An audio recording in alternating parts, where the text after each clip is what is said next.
14 deadly games, the invitation no one could refuse.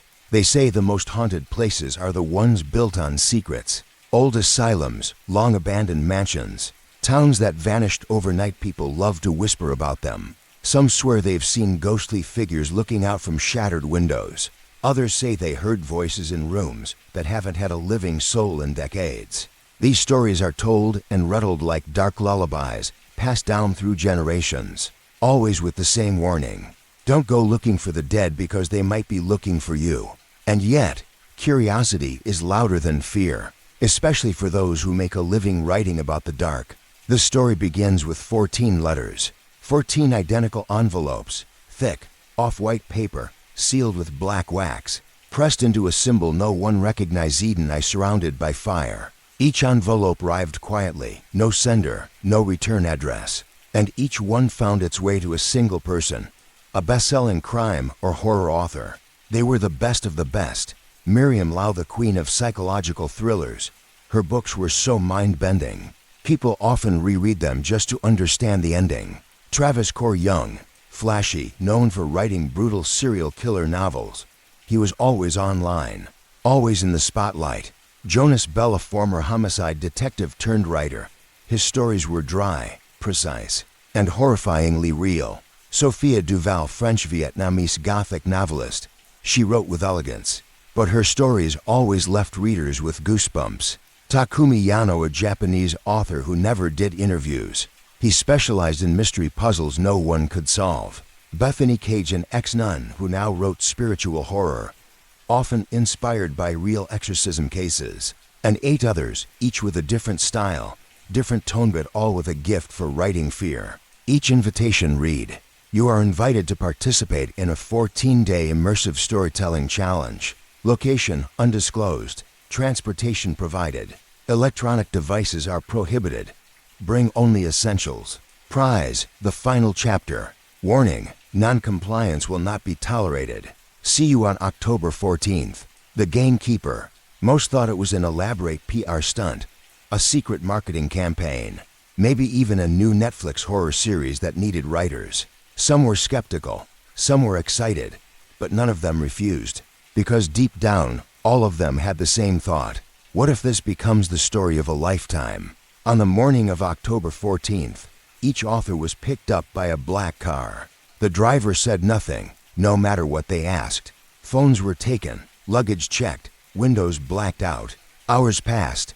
The road changed from paved highway to narrow gravel, from open air to dense, foggy woods. The trees swallowed the sun. Finally, the cars stopped. What rose before them was a mansion that shouldn't exist anymore. Locals once called it Hollow Menorah, a cursed estate deep in the mountains, long since forgotten by maps and men. It was once owned by an eccentric billionaire who vanished with his entire family during a thunderstorm in the 1950s. Later, the house was turned into an experimental asylum until every patient and staff member mysteriously died over a single weekend. No one was ever convicted. No one could explain how all the doors were locked from the inside. Since then, it had been abandoned. But now, here it stood, restored, lit from the inside, as if it had never been touched by time. A tall woman in black greeted them at the front steps. Her name was Avery, though she told them to call her the warden. Her face was unreadable. Her voice calm, every word measured like it had been rehearsed 1,000 times. She led them inside. The walls were lined with mirrors, but none of them showed reflections clearly. Some twisted the images, others showed only shadows. There were no clocks, no phones, no signal. Each author was given a room, identical beds, wooden desks, cameras in the corners. Everything will be recorded, Avery said. Not for the public, for the gamekeeper. At dinner, they were served an extravagant meal. None of them saw a kitchen. No staff, no cooks. Yet the food was warm, rich, and perfectly timed. Once everyone was seated at the long, ancient table, Avery stepped forward holding a silver bell. She rang it once. The sound echoed far too long. Then she spoke. You have been chosen. Each day, you will be given a challenge. Win, and you move forward. Fail, and you disappear. There is no leaving, no quitting. This is not a game of fiction. This is your story now. Play well, The authors exchanged nervous glances. Some smirked, others stared at their plates. Avery handed each of them a small box, inside each a single black card. Each card had a symbol: a key, a flame, a crow, a mask, a shattered hourglass, an eye. No names, no numbers, no explanation. Finally, she placed an envelope in the center of the table. It was marked Challenge 1. She opened it and read aloud. Before dawn, each of you must confess a secret, something you have never told anyone. Speak it into the dark. If your secret is true, you will be safe. If it is a lie, or if you remain silent, the house will choose for you. Laughter broke the tension. Eddie Chen, one of the authors, raised his glass and said, "So it's a ghost story game. Cute." But his voice didn't sound confident. No one knew if they were being filmed. No one knew what was real. But no one wanted to test the rules. That night, the house was silent. Rooms were dim, lit by a single candle each. The mirrors in the hallway flickered. Some showed the authors walking, others didn't. In room 7, Bethany Cage whispered a prayer and her confession into the darkness.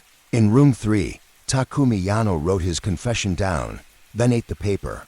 In room 12, Sophia Duval stared into the flickering candlelight and spoke in French about a childhood accident. Or was it a murder? In room 5, Travis Core scoffed, "I write horror. I don't believe in it." He didn't say a word after that. At dawn, the bell rang again. Everyone gathered in the dining hall. All 14 chairs were set, but only 13 were filled. Travis Core was gone. No blood, no broken door, no signs of struggle.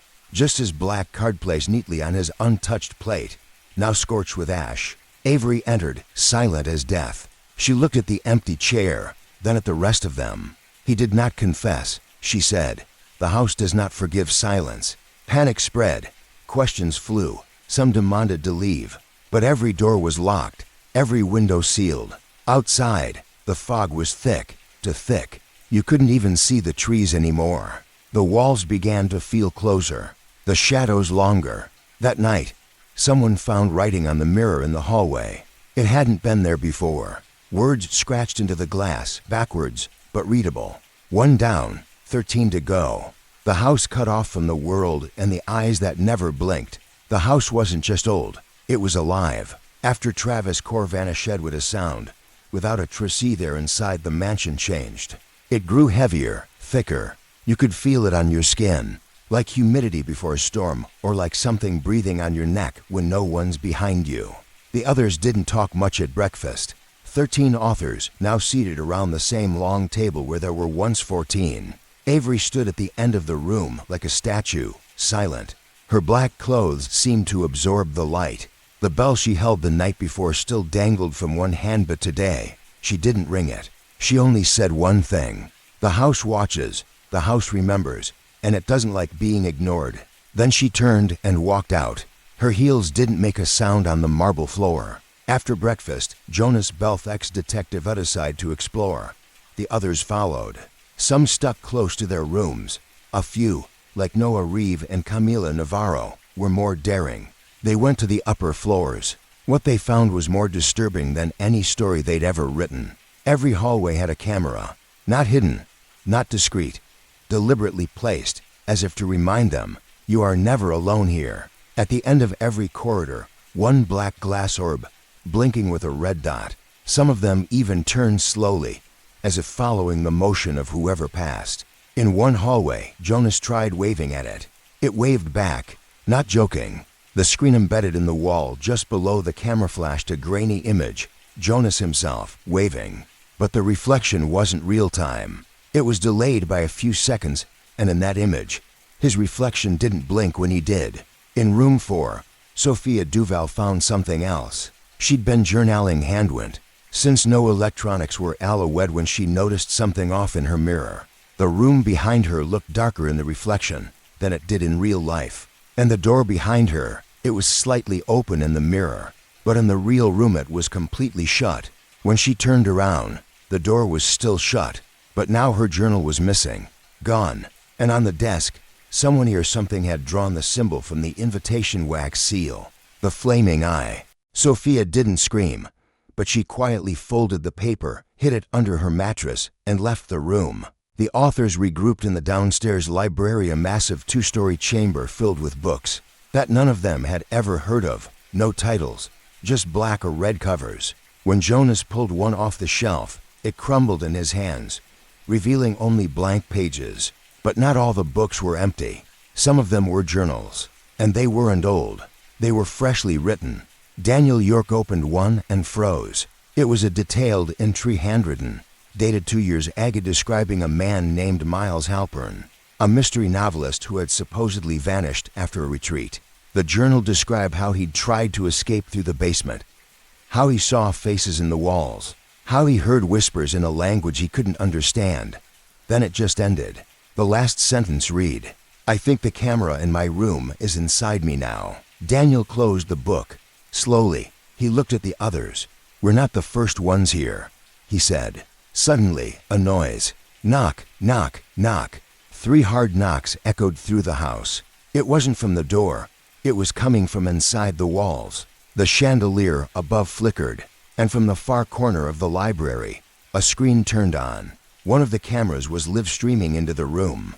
The image showed room 7, Bethany Cage's room. She was praying, but behind her, something moved. Not a person, not quite.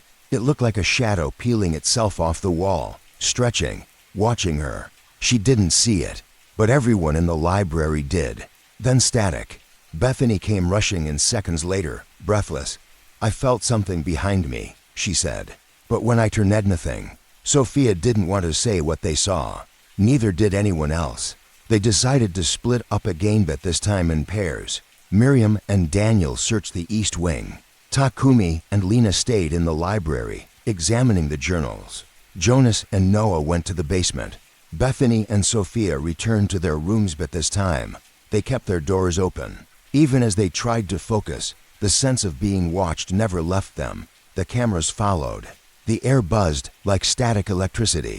Sometimes, when someone turned their head quickly, they could almost swear they saw a shadow move behind them, but it would vanish before the eye could focus. In the basement, Jonas and Noah made a grim discovery. Behind a loose panel, they found a stack of VHS tapes, each one labeled with names. Some were blank, some had names they didn't recognize, but a few: Miles Halpern, Julia Crane, Robert Elms. Names of mystery authors who had mysteriously vanished in the last 5 years. Names that once made headlines. Jonas put one in an old TV that sat on a rolling cart nearby. The screen flickered. Grainy footage, a man, mid-30s, sitting in a chair, crying. "Please," he whispered. "I confessed. I told the truth. Why won't it let me leave?" Behind him, a shadow passed by. Not a person. Something taller, limbs too long, head tilted. Then the footage cut to black. Back upstairs, Takumi found something strange in one of the books, a pattern. Each journal described a game, a challenge, a punishment. And each day someone vanished. One page, written in all caps, read, "DAY to the one without a reflection." Takumi whispered this to himself. Then the lights went out. Darkness. Total. Even the cameras turned off. Only emergency red lights lit the halls. Avery's voice came through hidden speakers. "The second challenge begins at sundown. Prepare your eyes." Then silence. The group gathered again at the table. This time, no food. Just 13 glasses of water, and in front of each, a hand mirror. Identical, plain, smooth. They looked at each other. Avery stepped forward again. She held the same envelope. Challenge 2, reflection. "Tonight, you must look into your mirror. Truly look. If the person in the mirror blinks after you do, or smiles when you don't, or moves when you are still, you are no longer you, and you are no longer safe." Everyone sat. Some hesitated. Some laughed nervously. But one by one, they began. Jonas looked first. His reflection was normal, staring back, silent. So did Bethany, Sophia, Miriam. Each saw only themselves. Then came Noah Reeve. He looked, and his reflection smiled. But he didn't. He froze. Everyone saw it. The smile remained. Then, just like that, Noah passed out, collapsed, hitting the floor hard. His mirror cracked. When Jonas rushed over, he was breathing. Barely. But his eyes had changed, pupils to wide, to black, and when he looked at Jonas, it wasn't Noah looking back. They carried him to his room, locked the door from the outside, but the camera inside was still on, and it showed Noah standing, facing the wall, talking to someone who wasn't there. At midnight, the mirror in the hallway cracked on its own, and the writing changed. Now it read, "To down, 12 to go." The voice without a face, and the rules no one dares break. The dining hall was dimly lit, the chandeliers above flickering as if struggling to remain alive. The long, antique table that stretched through the middle of the room had been set for 14. Each place was labeled with the name of one of the authors. None of them spoke as they took their seats. The air felt heavy, thick with a sense of unease that not even the high ceilings and luxurious surroundings could dispel. Windows were covered with black velvet curtains, no light from outside, no way to know whether it was day or night. Suddenly, the silence was shattered by a low mechanical hum. The lights above flickered once more, and then a voice echoed through the room. Not from any specific source, not a person, not a speaker they could locate. It was everywhere at once, inside their heads, under their skin. "Welcome, participants. You have accepted the invitation. There is no turning back." Some of them looked around. No one was moving. No one dared speak. "You are now part of the game, a game with one rule above all: win or die." Gasps escaped from more than one throat. The voice continued, calm and emotionless. "Each day, a game will be held. Some of you will play. Some of you will watch. The losers will pay the price. There is no quitting. No one leaves. Not until only one remains." At the far end of the room, a panel in the wall clicked open. A screen emerged, displaying a red digital countdown. 23 hours, 58 minutes, and 32 seconds. "The next game begins in 24 hours. Prepare yourselves." The screen retracted. The panel sealed shut again, smooth and seamless as if it had never been there. And the voice was gone. For a full minute, no one spoke. Then Isaac Lang, a mystery writer known for his courtroom thrillers, stood up abruptly. "This has to be some elaborate prank, an escape room for writers. I've heard of stranger marketing stunts." Vivian Sato, a horror novelist whose stories often featured ancient curses, shook her head slowly. "You saw what I saw. That screen wasn't a prop, and the voice, it wasn't human." "Don't be ridiculous," Isaac snapped. "Of course it was. Probably pre-recorded.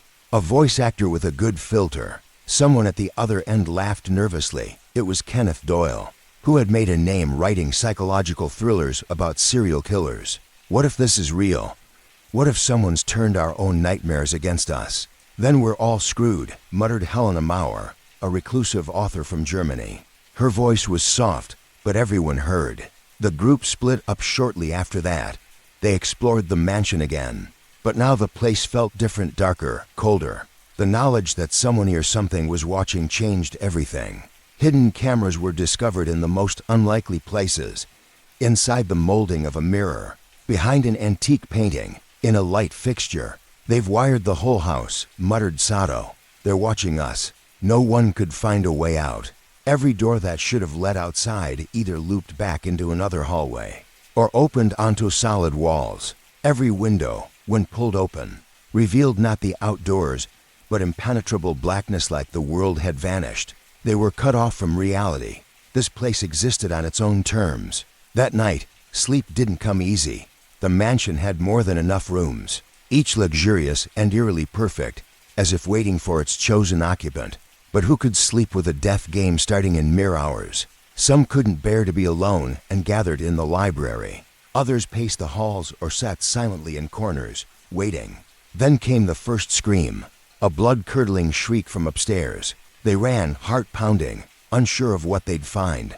It was Marion Troy, a British writer known for her supernatural mystery series. She stood trembling near her room, her face pale and her finger pointing down the hallway. "The second saw something," she stammered. "It was standing in the shadows, watching me. No face, just emptiness." No one else saw anything, but the hallway where she pointed was unusually cold. The thermostat on the wall showed 9°C, while the rest of the house held steady at 20°C. Sato narrowed her eyes. "They're not just watching us, they're testing us.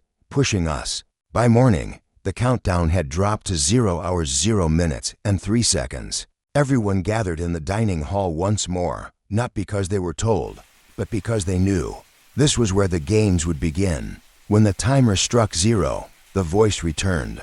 Day 1, Game 1, the selection begins. The screen emerged again, displaying a spinning wheel with all 14 names. Round and round it went. It landed on Eloise Chen and Tobias Hart. Both authors went still. Eloise was a fantasy mystery writer from Singapore, young and full of energy the day before. Now she looked like she hadn't slept in weeks. Tobias, a Neuer writer from New York, clutched the edge of the table so tightly his knuckles turned white. A trapdoor opened in the floor, a staircase leading down, lit by red lights. "You will descend," the voice said, "and you will play. No more instructions, no rules, just the implication, go or die." They went. The others waited in silence, huddled together. No one spoke, afraid the walls were listening. An hour passed, then 2. Then the screen flickered on again, showing live footage. A room, concrete walls, flickering bulbs overhead, a giant hourglass in the center. Tobias and Eloise stood on opposite ends, both looking shaken. Then the voice echoed again. "The rules are simple. You must confess your darkest crime. The first to speak is spared. The other will not leave." Gasps, whispers, dread. On screen, Tobias stepped forward. He began. "I once stole a manuscript from someone who later disappeared. I told myself it was just luck, but I knew they wouldn't be found." Eloise said nothing. She just stared. The timer above them reached 0. The lights went out. There was a flash, a scream, and then silence. The trapdoor opened again. Only Tobias returned. His eyes were hollow. He didn't speak. He just walked to the table, sat, and stared at nothing. The voice returned one last time that day.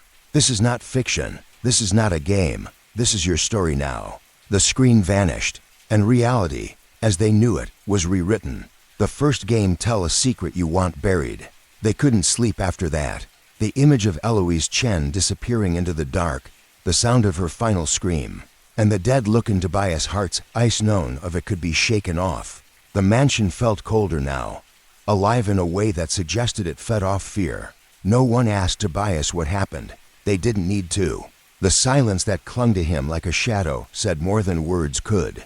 He hadn't just seen something horrible, he had been changed by it. That night, the others stayed in pairs or groups, some camping out in the library, others in the music room or along the grand hallway. No one dared to return to their rooms alone. No one wanted to be the next scream in the dark. And yet, when morning came, the countdown returned. This time, no introduction, just the spinning of the names. Vivian Sato, Isaac Lang.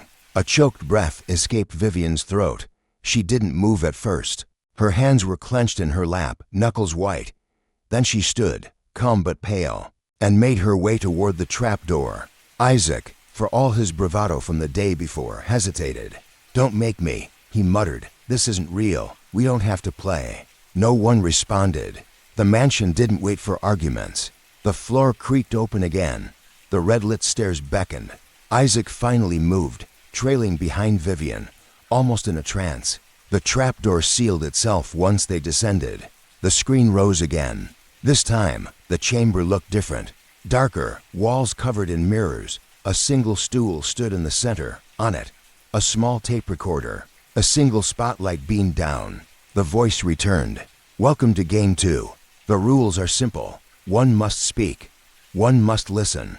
Tell a secret you've buried deep. A truth you never wanted known. If both refuse, both vanish. If one speaks, the other must never speak of what they heard. Break the rule and the mansion will take what it's owed." Vivian stepped forward without hesitation and sat on the stool. She picked up the recorder. Her voice was quiet but steady. "I was 17, she said. My sister and I were on a trip to Kyoto. We stayed in an old ryokan. One night, I woke up and saw her standing outside on the balcony staring at something in the trees. I called out. She didn't answer. Vivian looked down. Her fingers trembled. I went back to sleep. I thought maybe she just needed air. But in the morning, she was gone. No footprints, no sound. just gone. She paused. I told everyone she wandered off, got lost. I even helped with the searches. But I lied. I lied about what I saw, because I knew something took her, and I did nothing. She clicked the recorder off. Silence. Then the lights dimmed, and the screen went black. Moments later, the trapdoor opened and both Vivian and Isaac stepped out. Isaac looked shaken. Vivian didn't speak, but something hung in the air between theme and unspoken contract. That night, things got worse. They heard something moving through the halls. Not footsteps, but a dragging sound, like something heavy was being pulled across the wooden floor. No one dared check. At 2:03 a.m., Helena Maurer screamed.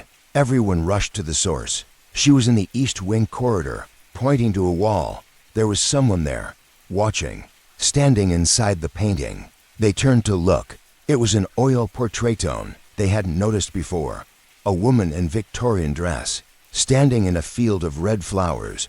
Her face had been blurred brushstrokes, smudged intentionally. But as they stared, something changed. The red flowers began to darken, turning black. Someone gasped. Kenneth Doyle grabbed the painting, yanked it from the wall, but behind it was only stone. Still, the hallway smelled faintly of roses and blood. By morning, the group had changed. The idea that this was a game had faded. Now, they believed. Now, they feared. And when the third round began, no one protested. The screen displayed the names. Helena Maurer, Kenneth Doyle. They said nothing, just moved. Together, they descended into the trapdoor. The chamber this time was a library, dusty, tall shelves filled with books. In the center, a small wooden table. Two books sat atop it, leather-bound, old, each labeled with their name. The voice returned. Inside each book is a truth. You must read from the other's story. If you lie, the book will burn. If you read it all and accept what you hear, you both return. Helena picked up Kenneth's book. Kenneth picked up Helena's. They opened them simultaneously. Silence fell over the room above, where the others watched through the screen. Helena spoke first. In 2009, Kenneth Doyle witnessed a man die during a research expedition in Alaska. Instead of reporting it, he used the man's journals for his novel Frozen Echoes. He won 3 awards. Kenneth didn't protest. Then he read, in 2013, Helena published a novella titled Die Bleibet. The inspiration came from a woman she watched drown in a German lake she could have saved, but didn't. Instead, she took notes. Neither book burned. The lights went dark, and Thenboth returned. But something had shifted. Kenneth now walked with a limp he hadn't had before, and Helena's eyes seemed wrong, as if they reflected too much light, too much knowing. Someone whispered that they'd both been marked. That night, the mansion revealed its first real horror. They heard whispers, all of them, at once, not from each other but from inside the walls. Every hallway echoed with them. The whispers repeated the secrets told during the games word for word. Vivian's voice, I did nothing. Kenneth's, I used his journals. Helena's, she drowned. It was like the house remembered, like it fed on confession. And then, someone screamed again. It was Isaac. They found him in his room, except it wasn't a room anymore. The walls had turned to mirrors. His body was slumped in the center, still breathing, eyes open, but unresponsive, like he was trapped inside himself. On the walls, 14 reflections, all smiling, but none of them were Isaac. The mansion didn't give them time to mourn. The screen appeared again at dawn. Countdown, 0 hours, 0 minutes, and 0 seconds. And the voice returned. This is not a game of chance. It is a game of choice. Confess, survive, hide, and be erased. Tomorrow, another truth will be demanded. The screen faded. The trapdoor stayed shut. No names this time, only silence. That night, Vivian spoke to the others in the drawing room. We need to understand this place. It's feeding off our past, our guilt, our crimes. But what if we don't have any? Someone asked. What if we've done nothing wrong? Vivian looked at them coldly. No one gets invited here by accident. Kenneth stepped forward. Then maybe the only way out is to bury the mansion with our truth. But someone wasn't ready. At exactly 3:33 a.m., Marion Troy was gone. No screen this time. No warning. Just gone.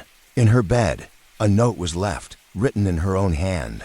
I will not play, I will not tell. And under it blood smeared into a symbol, one they hadn't seen before. Not until it started appearing on the walls, on the floor, on their skin. The death that left no trace, and the first door opens. The morning after the first game. The atmosphere inside the mansion felt colder despite the sunlight spilling through the high windows. Despite the fire still crackling in the grand hearth. The chairs around the round table were now 13. Elena's chair stood empty. Her teacup, her folded napkin, the little notepad she had clutched so tightly were gone. So was she. Not a single trace remained. No way, Daniel muttered, pacing the room. No freaking way. I stayed up, May said quietly, her eyes darting between the remaining players. I didn't sleep. I was listening. I heard nothing. No scream. No movement. Nothing. She's probably just hiding, offered Victor, the youngest of the group, barely in his 20s and already pale with fear. Trying to scare us. She was the only one who refused to share her secret, snapped Claire. And you heard the voice. Who doesn't play, pays. Silence. They had all heard it. That voice, neither male nor female, human nor mechanical, had echoed through the house just before midnight, after Elena, lips trembling, shook her head when it was her turn. No one will know, it had said, not even the dead. Some had thought it was just theater, part of an elaborate haunted experience. But now Elena was gone, truly gone. I want out, said Marcos, standing. Game or no game, this has gone far enough. He stormed toward the main door. It didn't open. He tried the windows, unbreakable. Every room they checked was the same.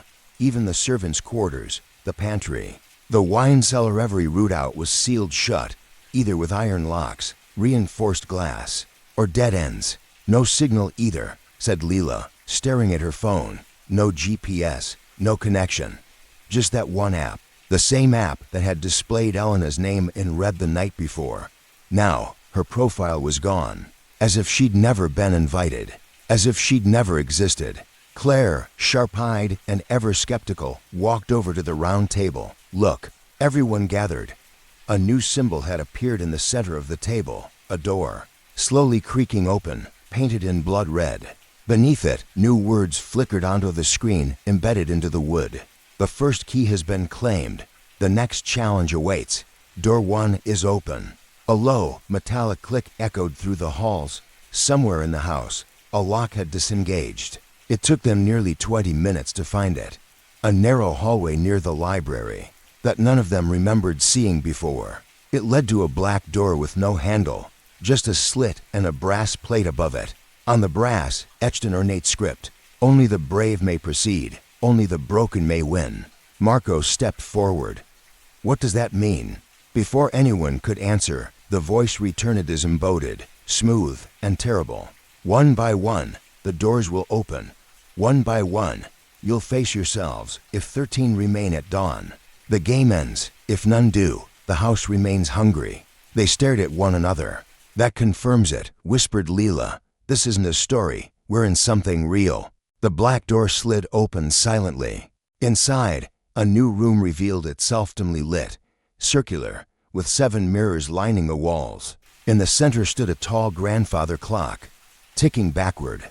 0 hours 59 minutes and 59 seconds. 0 hours 59 minutes and 58 seconds. An hour. The rules were written on the floor in shifting gold letters. Tell the truth. Face what you hide, or disappear like the first. One by one, they entered. The room swallowed them whole, both metaphorically and literally. The moment the last person stepped in, the door slammed shut behind them. They took seat-backed wooden chairs, arranged in a circle like a seance. A small candle burned in front of each seat. No one dared speak until the voice returned. Your secrets are your weights. Lay them down or be buried beneath them. A new game. Another secret to be told. 1 minute passed. 2. Fine, muttered Claire, breaking the silence. I'll start. She drew a shaky breath. 20 years ago, I framed my sister. For theft. She was sent to prison. I got the job she wanted, and I never told anyone. I built my life on her punishment. Silence. Then a single mirror glowed softly behind her. Her candle flared bright, then calmed. Nothing else happened. The clock ticked on. 0 hours 55 minutes and 33 seconds. Daniel went next. I lied in my best-selling book. Stole the plot from an unpublished manuscript my mentor left behind. He died thinking no one cared about his work. Another mirror glowed. Another candle flared. Safe. They all began, one by one. Some secrets were small affairs, stolen ideas, betrayals. Some were horrific. May admitted to having once watched someone drown and doing nothing. Marcos confessed to manipulating evidence that sent a man to death row. Each confession ignited a mirror. Each time, the voice whispered, noted, remembered, until Victor. He hesitated, sweating. His hands trembled. I don't know what to say, he stammered. I don't have a dark secret like that. You must, said Claire. Victor shook his head violently. I don't. The voice returned, colder now. You lie. The candle in front of him turned black. A sharp gust of wind swept through the room. Then came the sound, wet, tearing, unnatural. The candle went out. When the lights flickered back on, Victor's seat was empty. No blood, no scream, no body. Just gone. The group was silent. 0 hours 37 minutes and 48 seconds. The clock ticked on.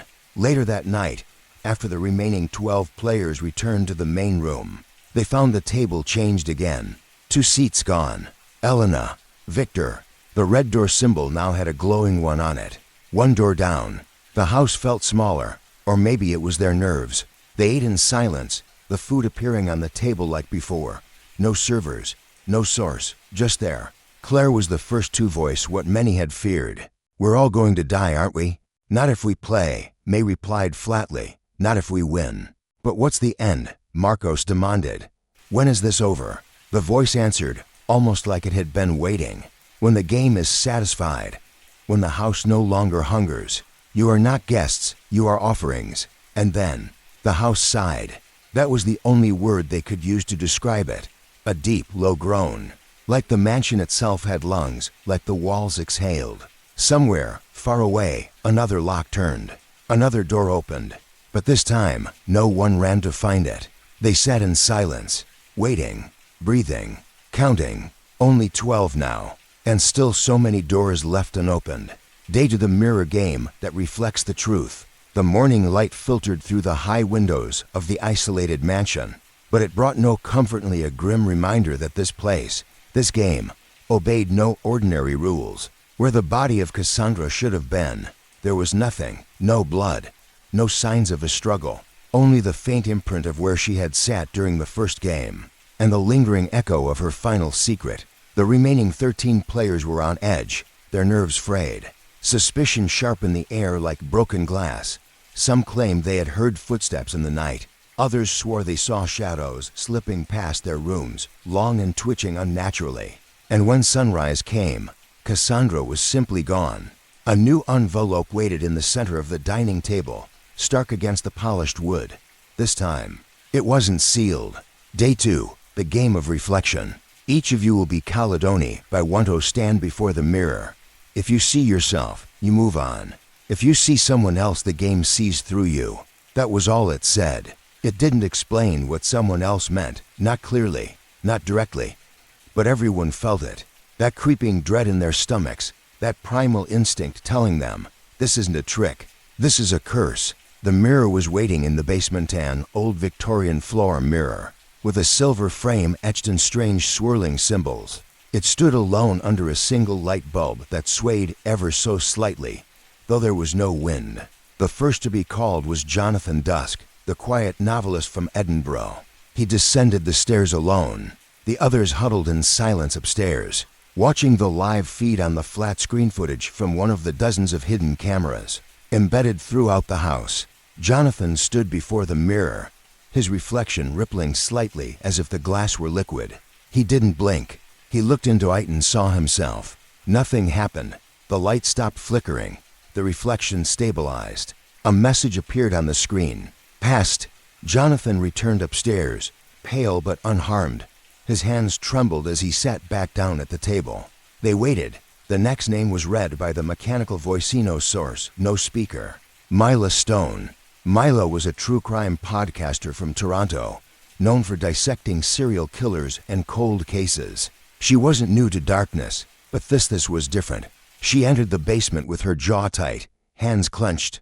She stood before the mirror and looked directly into it, and screamed. The camera went black for a split second. When it returned, the room was empty. No Mila, no trace. Only the message, failed. And below it, in smaller text, truth devours those who lie to themselves. The room upstairs exploded in panic. Evelyn, the retired profiler, muttered, "This is psychological warfare." Others weren't so calm, shouting, pacing, refusing to go next. But the voice did not care. Next, Ricardo Bell. Ricardo refused. He ran, bolted from the living room, down the hallway toward the front door. He yanked it open and was greeted with pitch black. Not night, not fog, just nothingness. A wall of darkness that wasn't there before. Not even air, not even sound. And then silence. Ricardo was gone. The door closed on its own. From the TV, no player may flee, no player may hide. The game ceased. The group was now 11. Each player tried to reason with the horror. Some whispered that maybe the mirror punished guilt, some unspoken shame or past sin. Others feared it was random. But Evelyn, sharp-eyed and cold, said aloud, "This isn't random, it's truth. The mirror shows what you air, what you refuse to accept." And so, one by one, the players were called. Andrea, a novelist who built his career stealing others' ID, stood before the mirror and saw himself. Past, Yuko, an author who once fabricated an entire victim's testimony for a bestseller, trembled before the mirror and saw herself with a twisted smile not her own. Failed, gone. Isaac, famous for his books on fake hauntings, but whose sister vanished in a real one, saw the reflection of that very sister in the glass. Screaming, failed, gone. By midday, only 8 remained. No one ate. No one spoke above a whisper. And yet the house seemed Alavit's, walls pulsing faintly, its mirrors reflecting things that weren't there a moment ago. Rooms seemed to shift slightly, corridors bending longer than they were. The silence carried weight, and everyone felt they were being watched by something older than the house itself. The 7th to go was Evelyn. She stood before the mirror without flinching. What she saw, no one would ever know, but she returned, silent, shaking, not from fear, but from rage. "They know everything," she whispered to no one. "They're not playing with us. They're unraveling us." The 8th was Levy, a young author who had survived a cult massacre in his teens. He looked into the mirror and saw his own face, wearing the ceremonial mask of that cult leader. Failed, gone. 7 players remained. That night, no one slept. Some barricaded their doors. Others cried quietly in the corners of their rooms. And through it all, the house whispered, a soft static humming through the vents, almost like breathing. Sometime after midnight, a soft chime echoed through the house. A new envelope appeared on the table. No one had seen it arrive. "The game of reflection has ended. 6 have fallen. The game thanks you for your truths and your lies. Tomorrow's challenge will begin at sunrise. Rest well if you can." No one moved. Outside, the wind howled, but the trees didn't sway. The sky flickered like a broken screen. And on every wall, every hallway mirror, faint fingerprints appeared, as if something on the other side was pushing, watching, trying to get through. The puppets with human faces and the haunting of memory. When dawn broke on the 3rd day, the house was unnaturally quiet. Not even the usual hum of the surveillance cameras could be heard. It felt like the house was holding its breath, waiting. The remaining 8 players sat silently round the dining room table. No breakfast was served that morning. The previous night had left a lingering chill in everyone's bones. Men, who had vanished after seeing someone else in the mirror, was never found. The gory consequences they had come to fear didn't happen this time. Instead, her belongings had simply disappeared from her room, folded clothes gone, toothbrush missing, suitcase vanished as though she had never been there at all. "This place erases people," whispered Howe, clutching the edge of the table. His knuckles were white, like they never existed. No one responded. They were too afraid of being next. At exactly 9 a.m., the lights flickered. The television screen in the corner of the room turned on by itself. White static hissed for a few seconds, before the familiar voice, still without a facetioed from the speakers. Good morning, contestants. Are you ready for today's game? Everyone looked at each other, dreading the answer.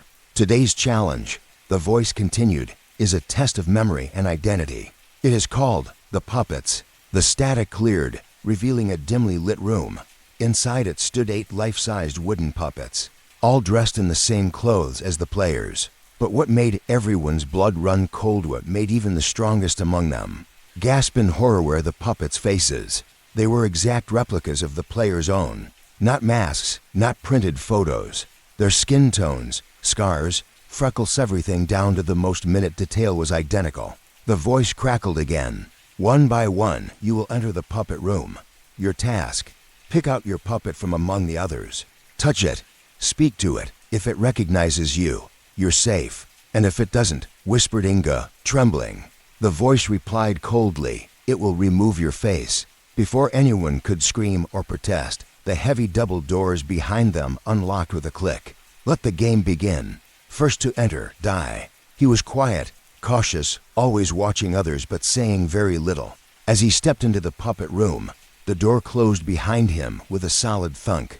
Cameras in the corners zoomed in on his every move, and the others were forced to watch on the TV screen. The room was colder than expected. The puppets stood still in a row, their eyes blank, lifeless, yet somehow aware. Die walked slowly, studying each puppet carefully. They all looked like him, all 8. The instructions were vague. Which one was his?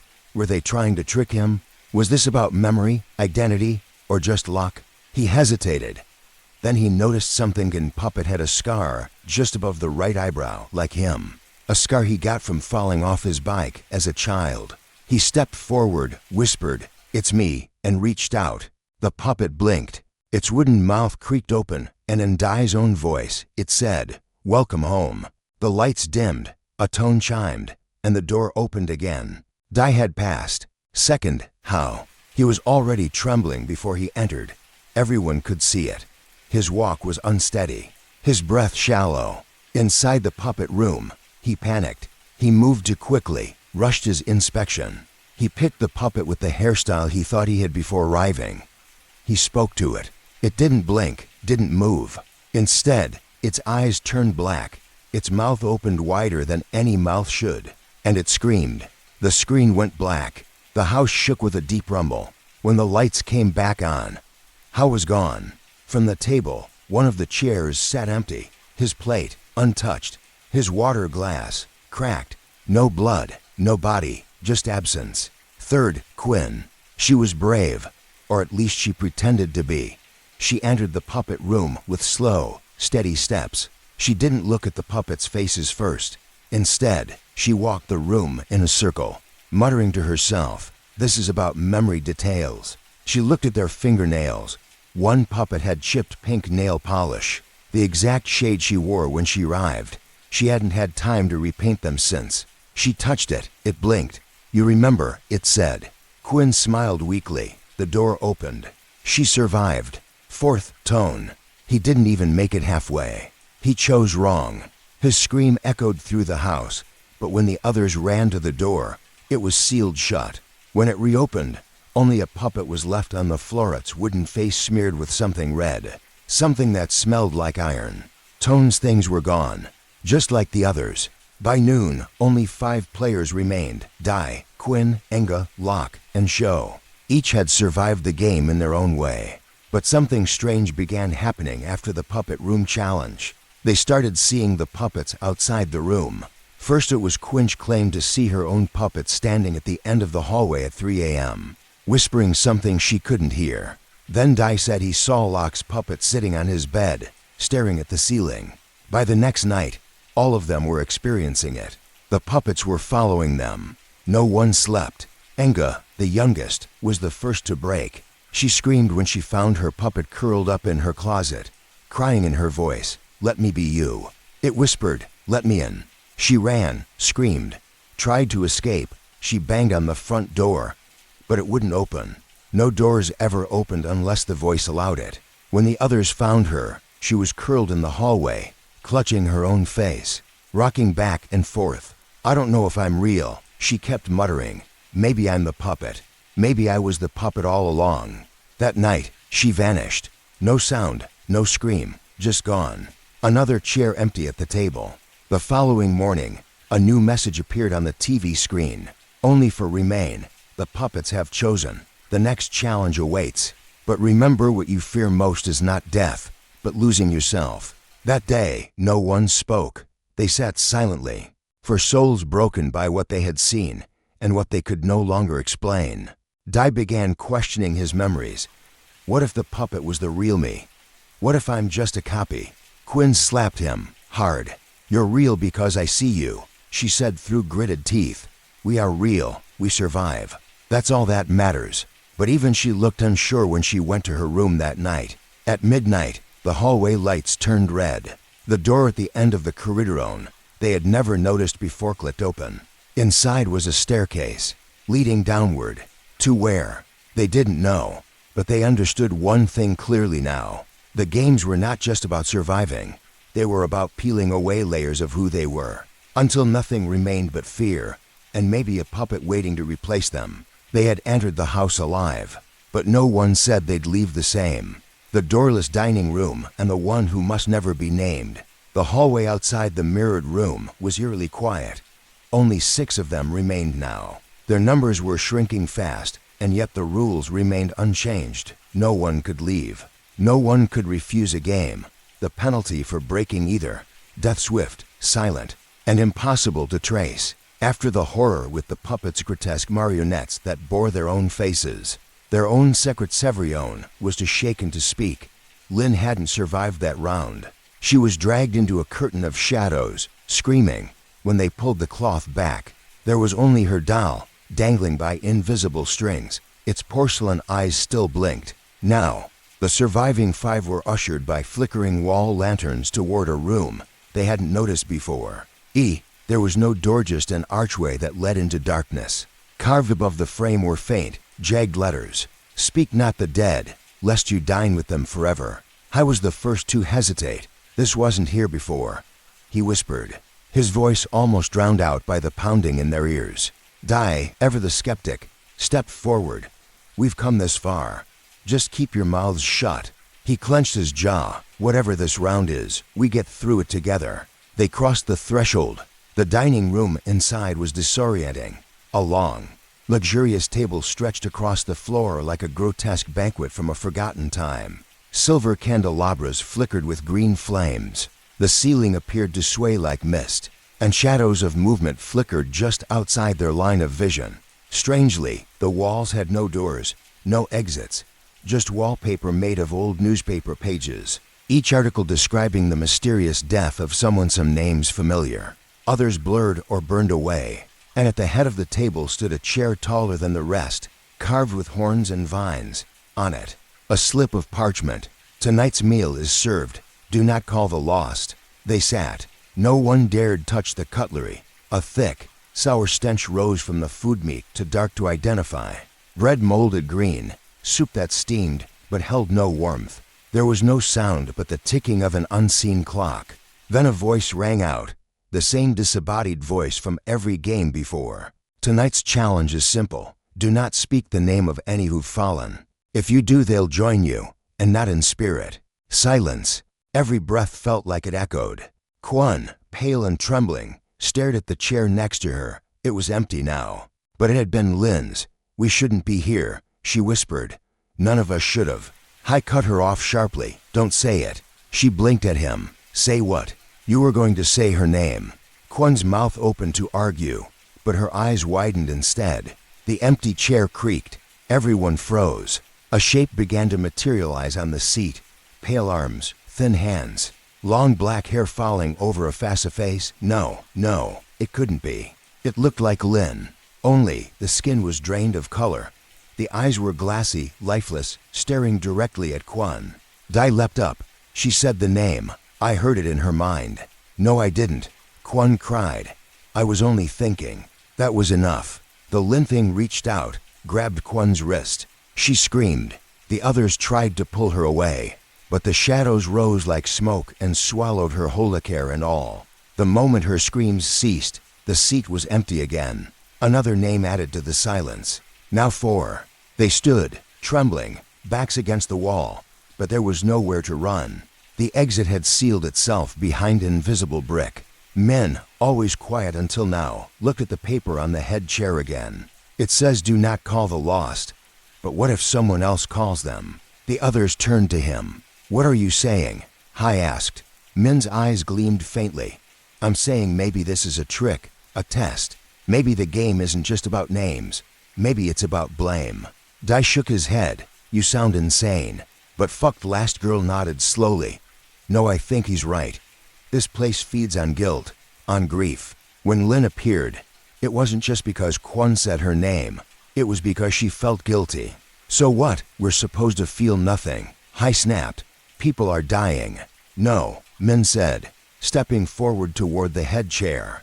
We're supposed to accept what's happened and not cling to it. This room, it's like a trap for mourners. He picked up the parchment. Then let's stop mourning, he said, and crumpled the paper. The flames dimmed. For a moment, nothing happened. Then a low growl. The candelabras toppled. One by one, the newspaper-covered walls began to burn out with fire, but with something colder. Blue flames lit the edges, revealing images behind them, photographs, all of them real, all of them crime scene pictures, and in the center of each, a dining table, just like this one, each surrounded by victims, mouths open in frozen screams, hands clawing the table, cutlery buried in flesh. This already happened, Fuck whispered, falling to her knees. We've been through this before. No, Min murmured. Others have. Suddenly, the head chair moved. Not just shifted, walked. It dragged itself back from the table, its legs creaking like bones. From behind it, another figure emerged. Tall, dressed in tattered robes. Its face, concealed beneath a veil, tilted slowly at them. One of you already broke the rule. The voice was not male or female, just cold. But another will be tested now. It pointed at Dai. You, it rasped. You whispered your brother's name earlier, when you saw the puppet. No, I didn't, Dai stammered. Yes, you did, Fuck said softly. You whispered Nam, your brother's name. I heard it. Dai paled. That doesn't count. It was in the last round. The figure moved toward him. He turned and ran, straight into the wall into the newspaper, and disappeared. His body melted into the photograph of the last dining table. 3 left. The doorless room now echoed with a new sound, clapping. Slow, deliberate. It came from the head chair, but no one was sitting there. The chair clapped on its own, and then, with an awful groan, it collapsed into dust. Behind where it had stood a narrow crack in the wall, a sliver of light, an exit. Min stepped forward, unsure. Is it over? No, Fuck said. That was just the punishment. Then what's the next test? Hai asked. As if in reply, the voice returned. Those who spoke the forbidden are gone. Those who held silence may leave this room. But the house remains, and the next door awaits. The crack in the wall widened. A new hallway revealed itself, only lit with blood-red lamps.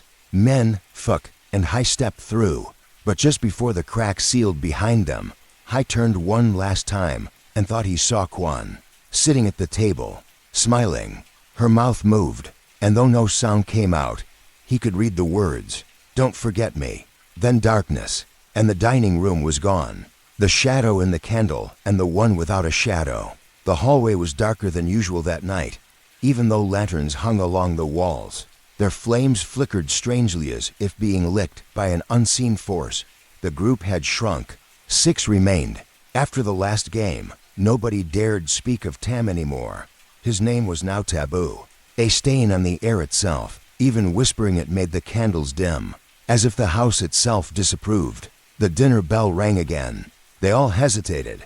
No one wanted to enter the dining room after what had happened the last time. But the hunger, or perhaps the force that ruled this house, drew them in like moths to flame. The long table had been rearranged. Instead of the cold, elaborate meals from before, tonight's dinner was unsettlingly simple. A bowl of rice, a cup of water, and a single candle at each seat. The chairs had been spaced far apart. No two people sat side by side anymore. At the head of the table, the host's seat remained empty, its candle unlit. They took their seats in silence. The moment everyone sat, the candles simultaneously sparked to life without matches, without wind. Then the lights in the hallway died. The only illumination came from the thin, trembling candlelight before them. Shadows danced on the walls, long, stretched, and grotesque. In glanced around and noticed something strange. The shadows, they're not moving right. Everyone turned their heads. It was true. While their hands trembled and their shoulders shifted, the shadows did not follow. Some were out of sync, others twisted in impossible angles. One shadow even appeared to have extra limbs, writhing like tentacles. Then someone gasped. It was Quan. He had been quietly staring at his candle for minutes. Now his eyes were wide, and his voice cracked with horror. "I don't have a shadow." Silence. No one laughed. No one questioned him. They all looked. It was true. His candle flickered like the rest, but on the wall behind him, blankness, nothing. Where everyone else had a warped version of themselves dancing on the surface, Quan had only emptiness. Trang stood up in a panic and backed away from the table. No, that's not possible." "I saw it," Quan whispered. "Just moments ago, my shadow was there. It moved when I moved." "Sit down," Dung said, though his voice was hollow. "We don't know what this means." But they did. Deep down, they all understood. This was the next game.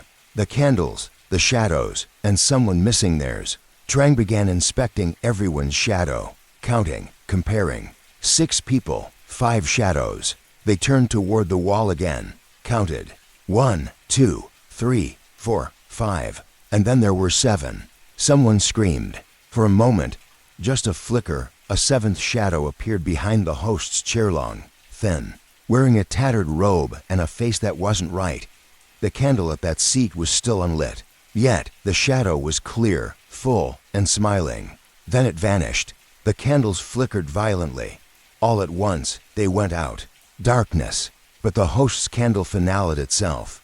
In the sudden silence, the sound of footsteps came, soft, wet, dragging. They came from behind the wall. "No one move," whispered Lin. "Don't speak. Don't breathe too loud." The air was heavy with fear. In the dark, even a heartbeat sounded like thunder. And then the host's voice boomed from the darkness, not from the chair, but from behind them. "Tonight's game is simple. Find your shadow before it finds you." Panic erupted. Chairs toppled. Hands flailed in the dark. Someone ran toward the hallway, only to scream and be thrown back into the room by an invisible force. The door had vanished again. The dining room was no longer a room. The walls were gone, swallowed by pitch black. Only the table remained floating in void, answered by the tiny candles that had gone cold. And Quan was nowhere to be seen. "Where's he?" shouted Trang. "Where's Quan?" "He was right next to me," Lin cried. "I swear he was." Then a single, horrifying sound echoed through the dark. It was Quan's voice, but it was wrong, soft, slow, as if the sound was stretched like a tape warping. Then came a second voice, whispered, from behind each person's ear. Simultaneously, "Turn around." None dared to, not after the previous games. But Wen Ho had always been skeptical, always the one to laughter. What he saw shattered his mind. Behind him, his own shadow stood, detached, upright, no longer bound by light. It stared at him with hollow, gleaming eyes, its movements lagging a second behind his. It tilted its head and smiled. He screamed as the shadow reached for his chest, not with hands, but with a tendril of darkness that slipped under his skin like smoke. The group watched in horror as He Chang's real body began to twist unnaturally. His spine arched, his limbs cracked, and then he vanished. But his shadow remained, now limp, crawling toward the host's chair. A candle flared, another empty seat, another name unspoken. By morning, only for remained. The dining room returned. Windows showed a dull gray dawn. The table was back in its place. No candles, no shadows. No one, no Quan, no door. Just for bowls of rice, and the host's empty chair. Lin refused to eat. Her hands trembled. "We have to get out of this place. This isn't a game anymore. It never was." "It's always been a game," Trang replied bitterly. "But it's not about winning. It's about surviving." "There must be a way to break the cycle," Dung muttered. "Games have rules, every one of them. There must be a loophole. Did anyone see what he did wrong?" He turned, Lynn whispered. He looked back. That's what did it. So we don't turn. We don't acknowledge them. And the shadows, Trang asked. What if they move again? What if yours disappears next? Nobody had an answer. As they stood from the table, something changed. One wall farthest one cracked open. Not like a door, but like paper tearing. A thin line of light appeared. Beyond it was a staircase, spiraling downward, carved of black stone. Above the entrance, a line of words had been burned into the wall. Game 10, step deeper into yourselves. But they were only on Game 9. Trang touched the frame. The door opened early. No, said Lynn. Someone died out of turn. Quan wasn't supposed to go first. It was the shadows, Dung replied.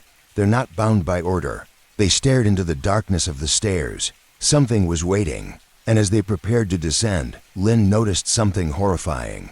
Her shadow was starting to fade. The music box tune, and the death when the sound stops. The fourth morning began with silence. No knock, no siren, no announcement. Only the dim ceiling light above them, flickering faintly like a dying firefly, hinted they were still inside the cursed complex. There were only 8 of them now, and even that number felt uncertain. Celia hadn't spoken since midnight. She kept looking toward the hall where they last saw Daneth boy who had screamed, then vanished when his reflection in the mirror changed into someone else. No one mentioned his name. They all remembered the dining room and the rule, never say the name of the dead. Only Theo, ever the skeptic, muttered, this place plays tricks. Maybe he's not dead. Maybe none of them are. No one responded. Suddenly, the overhead speakers crackled, static first, then a soft, delicate melody drifted through the room, notes so nostalgic it chilled their bones. A music box tune. Soft, childlike, eerily familiar. The lights dimmed completely. In the dark, the tune grew louder. Then a voice spoke, eerily calm. Today's game is simple. When the music plays, you are safe. When it stops, someone will be taken. Find the music box. Wind it before the final note ends, or die. They all froze. The tune played on. Tick, tick-a-tick. The group rushed out of the common room. Each hallway now glowed with pale blue emergency lights. The entire complex had changed again, walls narrower, doors reshuffled, corridors looping in impossible ways. Theo led the way, checking every room. I swear I know this melody, whispered Naomi. It's an S from a lullaby. My mom used to hum it. How comforting, murmured Lynn dryly. Hope your mom taught you how to survive to it. But even Lynn's sarcasm faltered as they passed a hallway lined with photographs. Dozens of pictures, all black and white, showed children's face blurry, eyes wide open, mouths slightly parted, all staring. Then the music skipped a beat. Everyone stopped. Did it? Yes, breathed out Tariq. It's slowing down. Panic rose. They split into 2 groups. Theo, Celia, and Tariq went upstairs. Naomi, Lynn, Marcus, and Zhang searched the ground floor. They had 5 minutes, maybe less, to find the music box. The tune grew fainter. Upstairs, Theo kicked open a door and found a nursery. A cradle, swaying slowly on its own. Dolls littered the floor. On the shelf sat a single Eitman antique wooden music box, carved with dancing children. Its crank was spinning slowly. Got it, Theo shouted. He stepped forward, and the door slammed shut behind them. The air grew colder. The dolls turned their heads toward Theo. Tariq backed away, trembling. Do it. Wind the box. Theo lunged forward and turned the crank. The music resonated cheerier, but with a sinister echo. A child's voice giggled in the walls. Downstairs, Naomi stopped mid-step. It's louder again. They must have found it. Zhang nodded. We need to regroup. But Marcus stood frozen, eyes wide. Lynn noticed. Marcus? He pointed toward a mirror at the end of the hallway. There's someone behind me. Everyone turned. Nothing.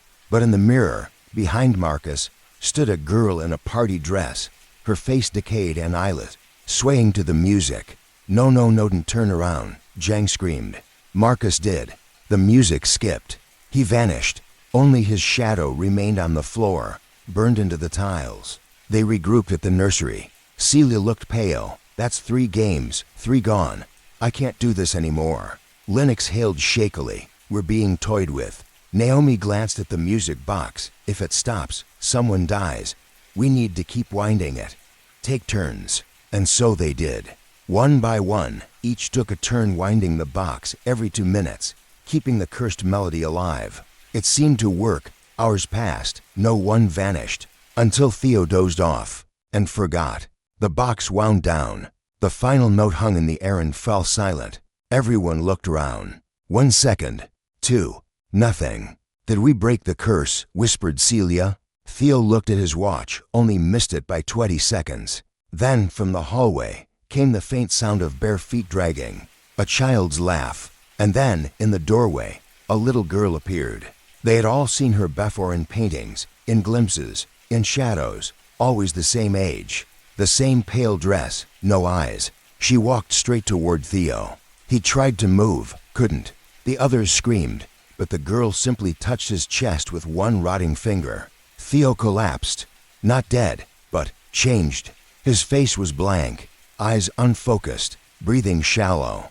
Naomi approached him cautiously. Theo? He turned slowly, smiled, but not his smile. Your turn to wind it, he said in a child's voice. Don't forget again. From that moment, Theo became something else. He spoke little, smiled often, watched them while they slept. They kept the music playing constantly. Every few minutes, someone turned the crank. The tune never stopped again, but the tension never left, until they discovered the room. Zheng found it by accident. A narrow passage behind a closet led to a locked wooden door. On it, carved in cursive, were the words, "The room where music was born." Inside, a small stage, red velvet curtains, dust-covered instruments, and in the center, a life-size music box dancer, cracked and motionless. She looks like... Naomi stepped closer.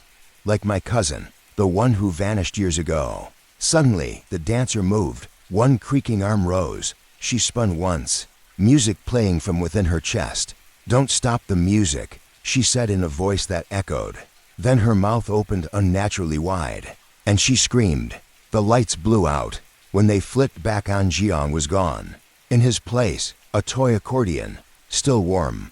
Now there were 6, and the rule was clear. Keep the music playing, or face the dancer. Theo kept smiling. Lin eventually snapped. "I say we break it. Smash the box, and this once and for all." Celia cried out. "What if that kills us all?" But Lin didn't wait. She grabbed the music box, slammed it against the wall. Crack, crack, crash. The melody stopped forever. Silence, and then, a new sound. Footsteps, hundreds, running. The walls began to shake. Every painting melted. The air grew heavy, electric, as if the entire building was holding its breath. From every corner of the house came singing. Children's voices, soft, echoing. Round and round the box will play, till someone takes the tune away. If you break the final chord, you belong to her forevermore. The dancer returned at this time life-size, crawling upside down from the ceiling, mouth a black tunnel of shrieking laughter. She lunged. Lin was the first to fall, dragged into the floor, screaming. Theo turned his head, finally showing emotion. "Regret. I told you," he whispered. The group ran back to the nursery, back to the photographs, back to the impossible hallways. The entire place had become a music box itself, gears turning behind the walls, melodies twisting into screams. Marcus's shadow returned briefly, standing silently in the mirror, mouthing, "Wind it back." Naomi clutched Celia's hand. There has to be another box, another way. But it was too late. Only four remained now, and the game was not over. On the nursery wall, a new message appeared, scrawled in red crayon. "Tomorrow's game will test your sight. One sees all, one sees night. Choose the seer, choose them right, or vanish at the edge of light."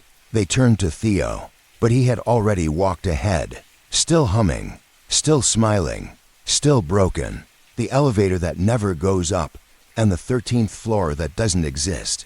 The night was strangely silent. After Lan disappeared with the music box, no one spoke of it. No one dared.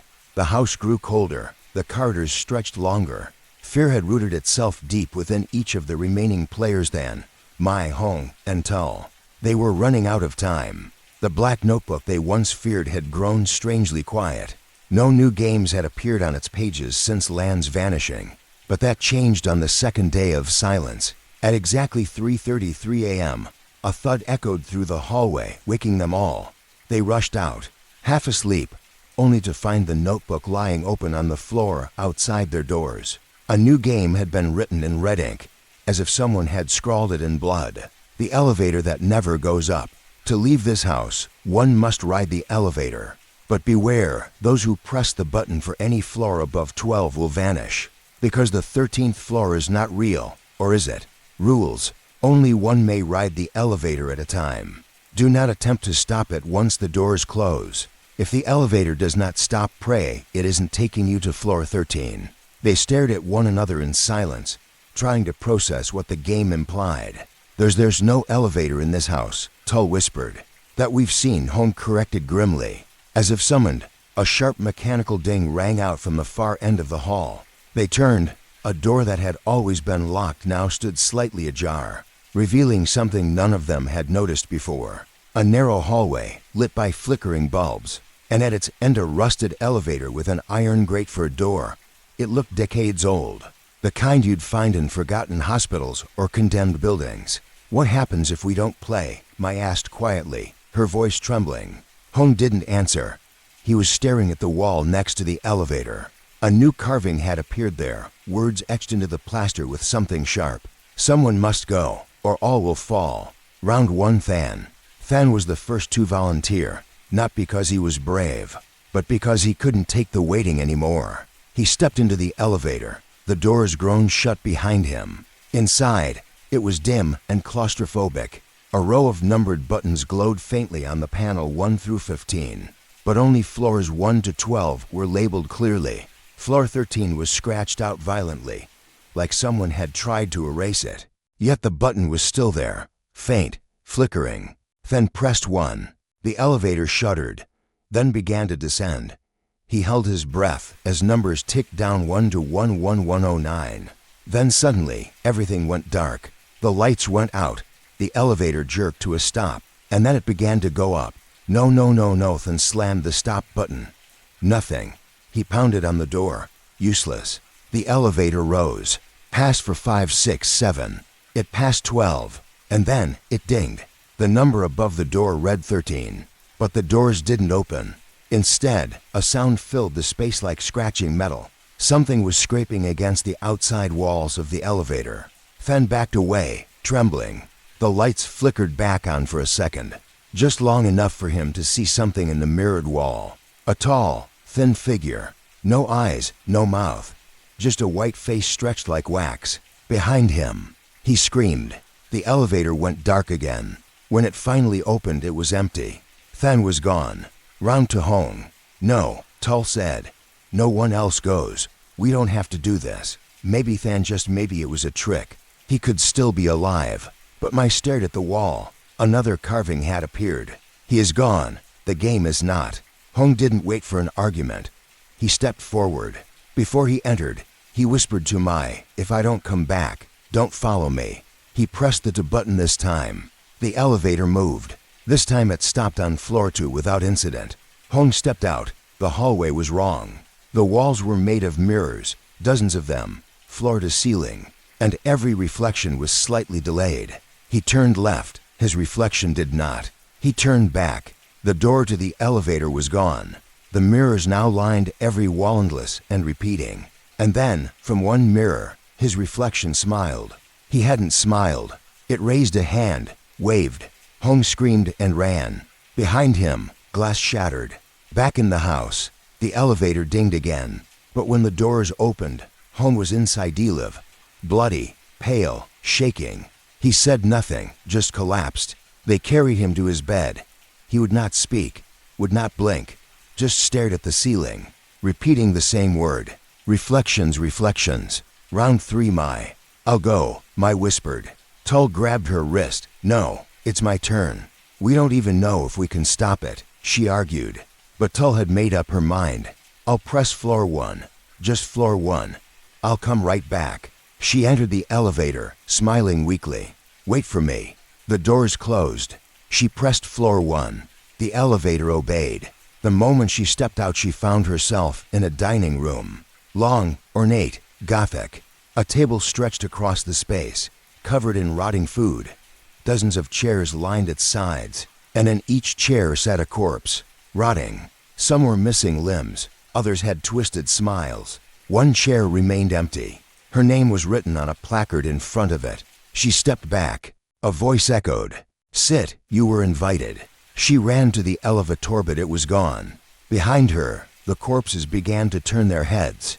Mai's return. The elevator returned 10 minutes later, empty, but a napkin, stained red, had been tucked in the corner, the name Mai written on it in black ink. Tull collapsed to her knees. I should have gone. The notebook appeared again.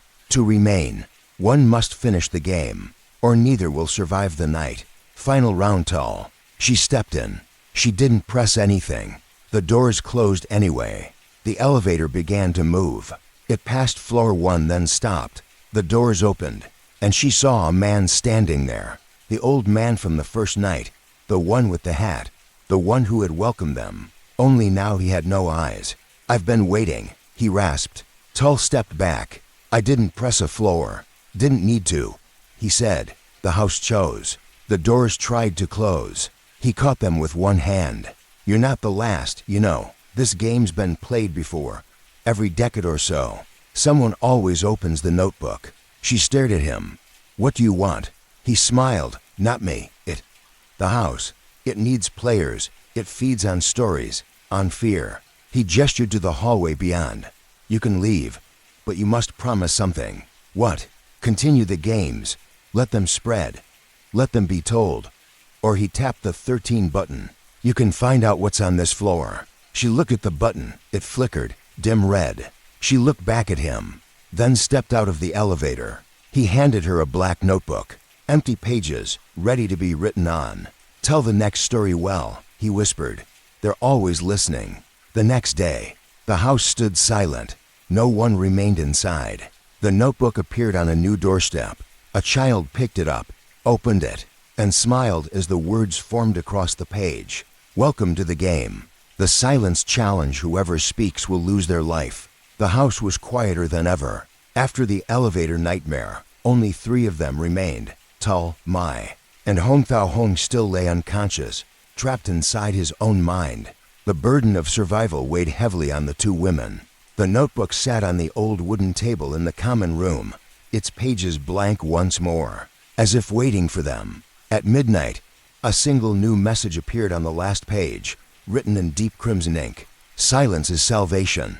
Speak, breathe loud, and you die. For the next hour, keep your lips sealed. For any sound, the Reaper listens. The rules were clear. The silence challenge. No talking, no whispering, no loud breaths. Even a sigh could be fatal. The tension was suffocating. Mai looked at Tull, eyes wide with fear. How can we survive without talking? She whispered, which was almost a sin now. Tull shook her head. No whispers, she mouthed. Not even that. The air felt heavier than usual. Every heartbeat sounded like a drum. They sat in a circle, back straight, shoulders tense. The clock on the wall ticked loudly. Minutes passed. Mai swallowed nervously. A cold breeze swept the room, causing a candle to flicker violently. Hong stirred slightly in the next room, groaning softly to send shivers down their spines. Suddenly, a faint click echoed from the hallway. They both froze. A shadow appeared near the door. A figure stepped forward. No one moved. No one breathed. The figure held a black box, ornately carved with symbols neither could read. Without a sound, it placed the box on the table. Then it vanished. The box was locked tight, but on its top was an inscription. Open only when silence is absolute. The prize will save or doom. Mai eyed the box. We have to wait, she wrote on a small piece of paper and slid it toward Tull. Tull nodded. They waited. Time stretched painfully. Every movement was measured, every breath controlled. Mai's lips trembled. Tu's fingers tingled with the effort to stay calm. Suddenly, a low whisper escaped from the next room. They turned in horror. Hong's eyes snapped open. Stop, he mouthed, unable to speak. Tull got up and walked toward him. Don't speak, Mai warned with wide eyes. Holmes' throat moved, a raspy breath, and then the candle went out. Darkness. In that silence, a new sound grew louder. A slow breathing, but not theirs. Something was in the room. Something close. They couldn't see it, but they could feel its presence. A soft tick echoed. Then another. From the black box, it had started to open. Slowly. Inside was a mirror. Not just any mirror. A mirror that reflected their deepest fears. Mai reached out. As her fingers touched the glass, images flashed, shadows creeping beneath her skin. Her mother's voice, screaming from beyond the grave. Endless corridors with no escape. She gasped silently. The mirror clouded. Tull looked next. She saw herself, but not as she was. Her reflection was twisted, eyes hollow, mouth sewn shut. Suddenly, the reflection smiled. A wide, cruel grin. Tull jerked back. The breathing in the room grew heavier. They understood. The mirror showed not only fears, but what awaited them if they failed the silence. Suddenly, Micah speed a sharp, loud intake of breath. The room exploded into chaos. The black box slammed shut. The mirror shattered, and a cold wind swept through, extinguishing every candle. In the pitch black, a voice whispered, "Silence is broken. The penalty begins." One by one, Mai and Tull felt the icy grip of death. A cold hand clamped over Mai's mouth. She tried to scream silently. She vanished. Tull was left alone, trembling. She knew she had to survive, no matter the cost. Hours later, dawn broke. Tull opened her eyes. The room was silent, empty. The notebook lay open. A new message. One remains. The silence keeper. Survive to the last bell, and you may leave. Tull knew. The game was far from over. The faceless room and the one who was erased. The dawn after the silence challenge brought an eerie stillness. Only Tull remained, or so it seemed. Tull woke slowly, her mind foggy, but alert. The house was quieter than ever. No whispers, no footsteps, no creaks. She found the black notebook on the table, open to a fresh page. Written in bold, shaky letters was the next challenge. Forget yourself. Lose your face, lose your name. Step into the faceless room, and become nothing. Tu's heart sank. She remembered the stories whispered among survivors of a room where memories vanished, where the past was erased, and the living became ghosts. She moved cautiously through the hallway, the walls closing in as if the house itself watched her every step. Ahead was a door she hadn't noticed before, a heavy wooden door with no handle, no lock, no keyhole. Yet, it opened for her.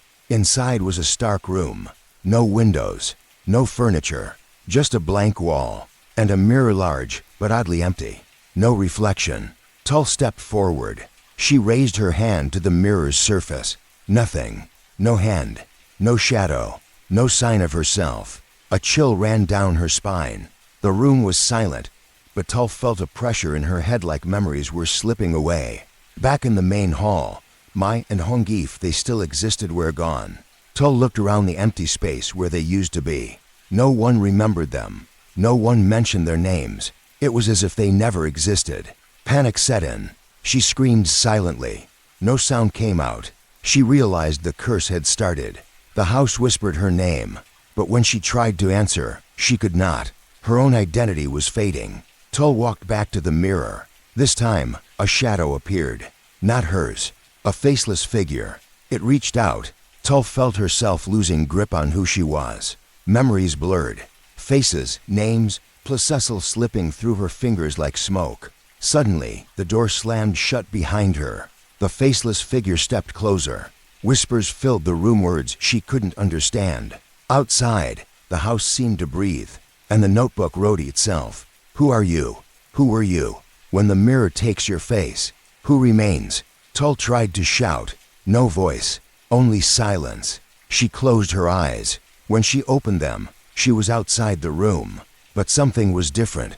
No one looked at her. No one spoke to her. It was like she was invisible. She called out.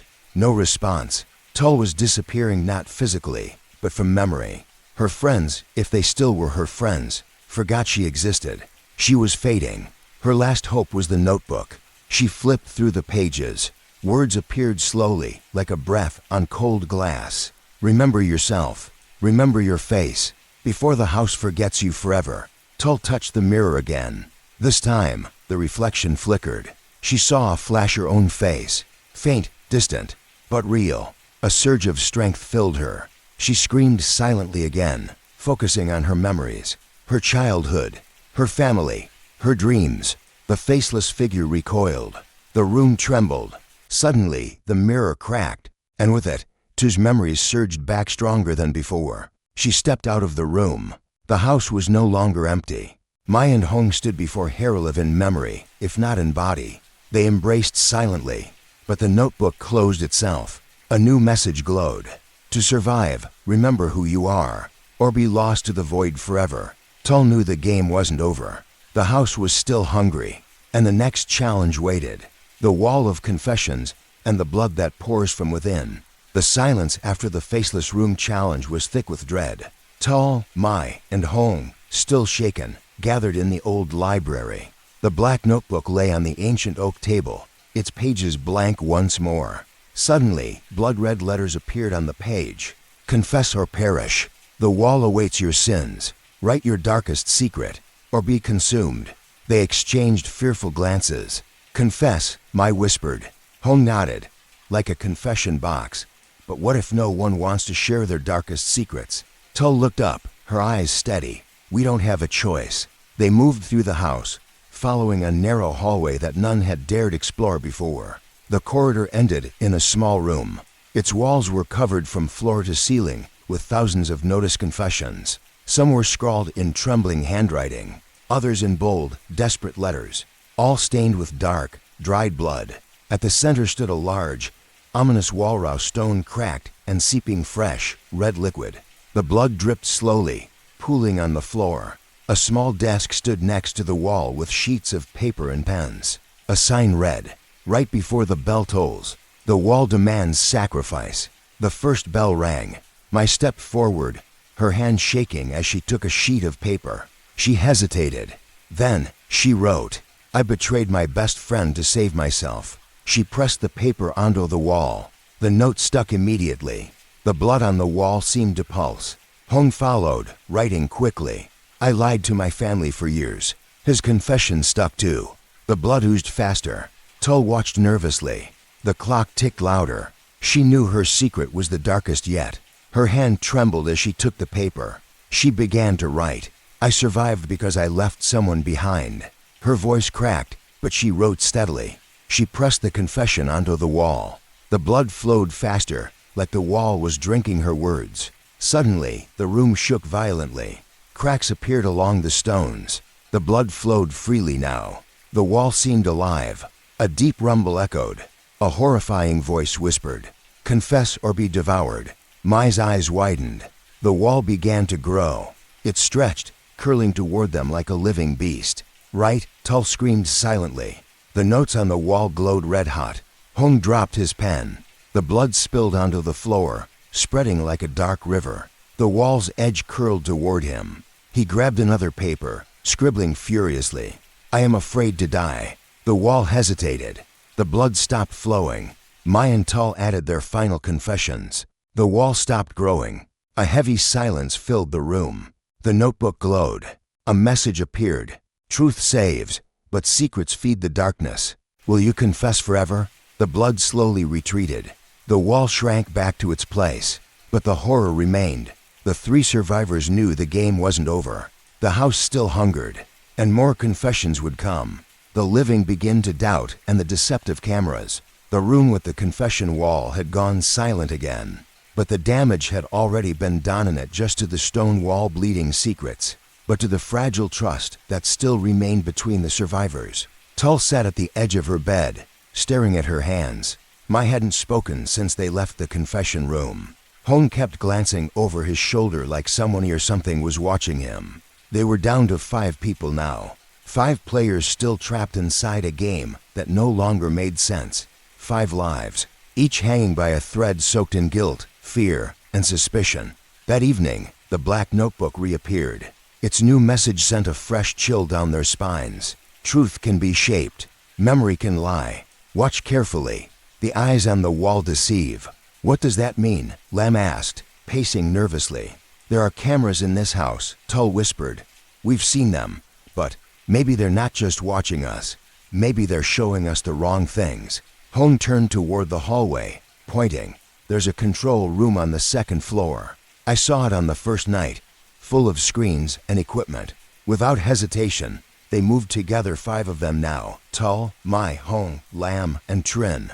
The door to the surveillance room groaned open. Inside was a wall of monitors, flickering black and white images from every corner of the mansion. At first glance, nothing seemed out of the ordinary. Then they saw something that shouldn't have been there. One monitor showed Tull standing in the kitchen, alone. Except, Tull was standing right there in the surveillance room, watching it. What the hell, she muttered. Mai stepped closer. That's not live, it's fake. Another screen showed Hong walking down the hallway toward the basement at the exact same moment. He was staring at the screen in disbelief. Lam shook his head. They're edited, pre-recorded, or worse. Tull frowned. They're trying to confuse us, break us apart. Suddenly, a monitor in the corner changed feed. It showed a conversation between Trin and Lamone that never happened. On screen, Trin was whispering, handing Lam a key. Mai turned sharply. When did that happen? Trin's face turned pale. It didn't, I swear. But the damage was done. Suspicion bloomed like mold in the dark. Mai's eyes narrowed. How do we know you're not working with them? I'm not. Trin backed away. This is exactly what it wants, whatever it is. It's trying to turn us against each other. Hong slammed his fist onto the control panel. Then let's shut the damn cameras down. No, Tull shouted. If we cut them off, we lose everything. We need to understand how they work. She sat at the control desk, tapping keys. The system was oddly simple, too simple. A folder labeled playbacks blinked on the screen. Tull opened it. There were hundreds of clips, all time-stamped, all showing each of them doing things they had no memory of. Tull found one labeled till 3:07 a.m. from 2 nights ago. She played it. The screen showed her entering the basement, holding a knife. Her hands were bloodied. She looked calm, cold, like someone else entirely. Tull recoiled. That's not me. I never. Hong cut in. Play mine. Clip after clip, each one worse than the last. Mai screaming into a mirror. Lam burying something in the garden. Trin whispering to someone in the attic, even though the attic was sealed. No one's clean, Trin whispered. We all look guilty. Or someone or something is changing these recordings to make us guilty, Tull said. The notebook glowed again, resting on a nearby desk. What you see is not what is. What you feel may not be yours. Trust dies when truth is a lie. They left the surveillance room shaken. Trin kept her distance from the group. So did Lam. They camped in the main hall that night, refusing to sleep alone. But fear breeds silence, and silence breeds doubt. That was when the camera in the corner began to move. On its own, it turned slowly toward them. Click. A small red light blinked. Recording. They tried to disable it, but the red light wouldn't go out. Hong threw a book at it. The light stayed on. Mai screamed. The other cameras throughout the mansion began to whir, turn, and blinked to life like metal insects waking from hibernation. Tull whispered, we triggered something. The front door slammed shut on its own. A cold wind howled through the house, though no windows were open. Then the TV in the corner switched on. Static. Then video. It showed the group sleeping. Then it showed one of them standing up. Trin, holding a knife. But I didn't, Trin shouted. Shut up, Lam yelled. That's you. No, I don't remember, I swear. You don't remember stabbing Toon either? Everyone froze. Hong turned slowly. What did you just say? Lam's eyes widened. I didn't mean to say that. Toon died in the mirror room. Tull said slowly. You weren't there. No, I wasn't. I swear I wasn't. Lam backed away in horror. I'm remembering things I never did. The notebook appeared again, violently thrown into the room by unseen hands. This time the words were in blood. The more you doubt, the more it feeds. Memory collapses. Trust no one, not even yourself. The lights went out. Screams echoed from another room. Then silence. Only for remained. Trin was gone, and no one had seen it happen. The cameras now displayed nothing but static, except for one feed. The confession wall. A new note was on it. in Trin's handwriting. I saw myself kill me. They were now past logic, past reason. They weren't just playing a game anymore. They were the game. The house wasn't just haunted, it was sentient. It didn't just trap them. It studied them, turned them against each other. It was editing their memories, manipulating footage, rewriting history. Not just with cameras, but in their minds. Mike turned to Tull. What if we're already dead? Tull didn't answer, because she wasn't sure anymore. Hone whispered, the next game is coming. I can feel it. And this time, the threat wouldn't come from monsters, or walls, or rituals. It would come from within. From lies. From betrayal. From the one they thought they could trust most. The notebook pulsed once more. The next page turned on its own. The ink crawled across like veins. Game 16, when your thoughts are no longer yours, and something else wears your skin. The game master appears, but no one sees his face. The house had turned silent again. Not the kind of silence one could find peace in, but the oppressive, crawling silence that felt Olive watching, breathing, waiting. Only for remained now, Tull, my Hone, and Lamb. And none of them trusted the others anymore. Sleep was no longer possible. Each corner of the mansion looked darker than it had the day before. Even their own memories were becoming unreliable. Worse, the cameras were still rolling. Even if the screens now showed only static, they could feel something was recording, somewhere. Then the lights went out. Again. But this time, it wasn't sudden. It was slow bulbs dimming one by one, as if the house itself were pulling the life out of the electricity. From the living room, the television turned on by itself. No static. A flickering image. Someone was on the screen. A figure stood in darkness.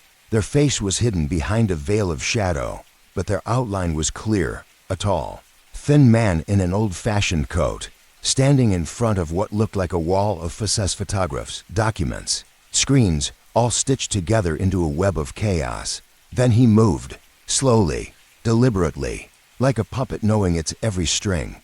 Hone stepped closer. Who is that? No one answered. The figure turned toward the camera bit where his face should be. There was only blur. Not the kind of digital distortion caused by a bad signal, but a purposeful smudge. Like reality itself refused to show him.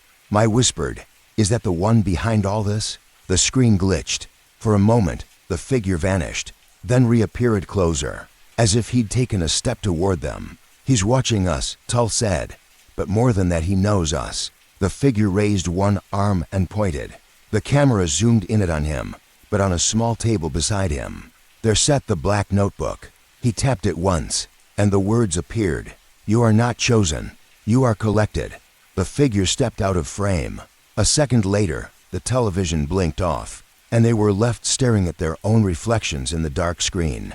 Lamb's voice was shaking. That wasn't just some trick, was it? No, Hone replied. That was him, the one who brought us here. But why show himself now, I asked. Tull answered quietly, because we're getting close to something he doesn't want us to know. Later that night, Tull couldn't sleep. Something kept pulling her mind back to the Figurath way his face blurred out of existence. It wasn't just a mask, it was more than that. She wandered to the hallway where the portrait of the mansion's original owner hung. Its eyes had always felt off, as though painted to follow whoever walked past. She stared at it, heart pounding. And then she saw it.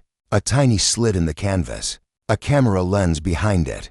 Recording. She ripped it open. Behind the painting, a crawl space.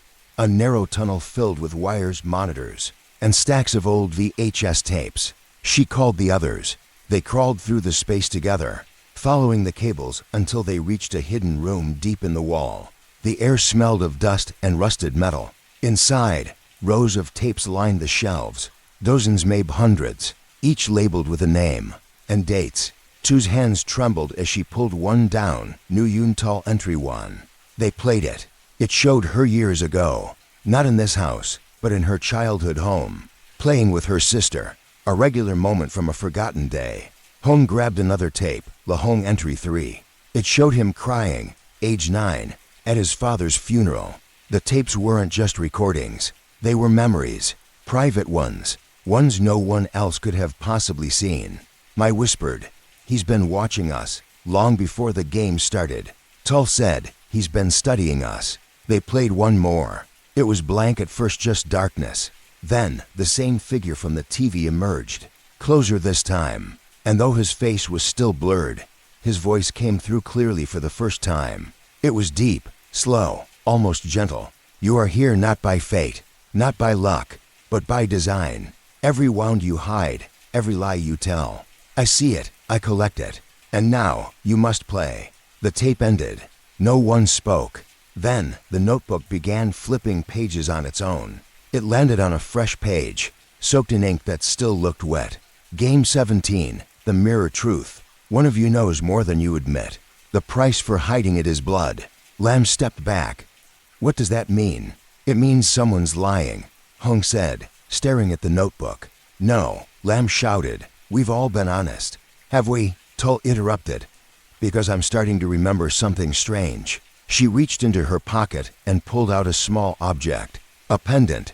One she hadn't seen in Yershur sister's pendant. She held it in her palm, stunned. I thought I lost this the day she...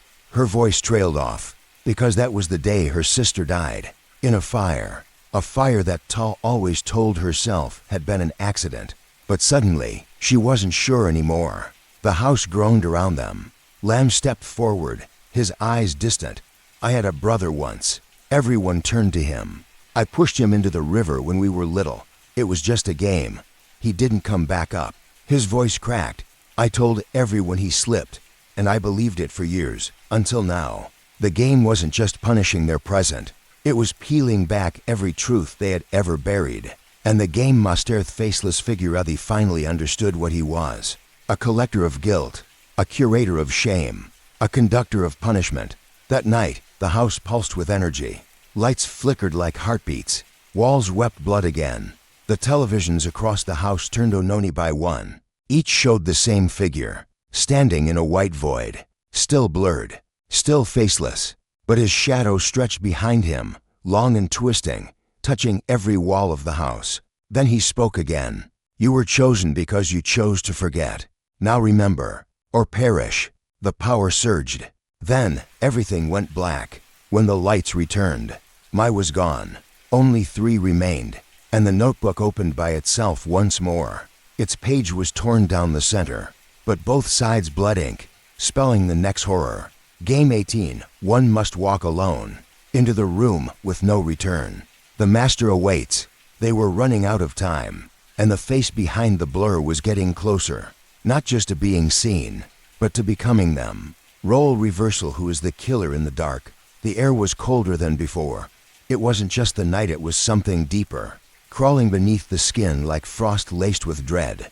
Tull, Hong, and Lam stood frozen, staring at the open page of the notebook.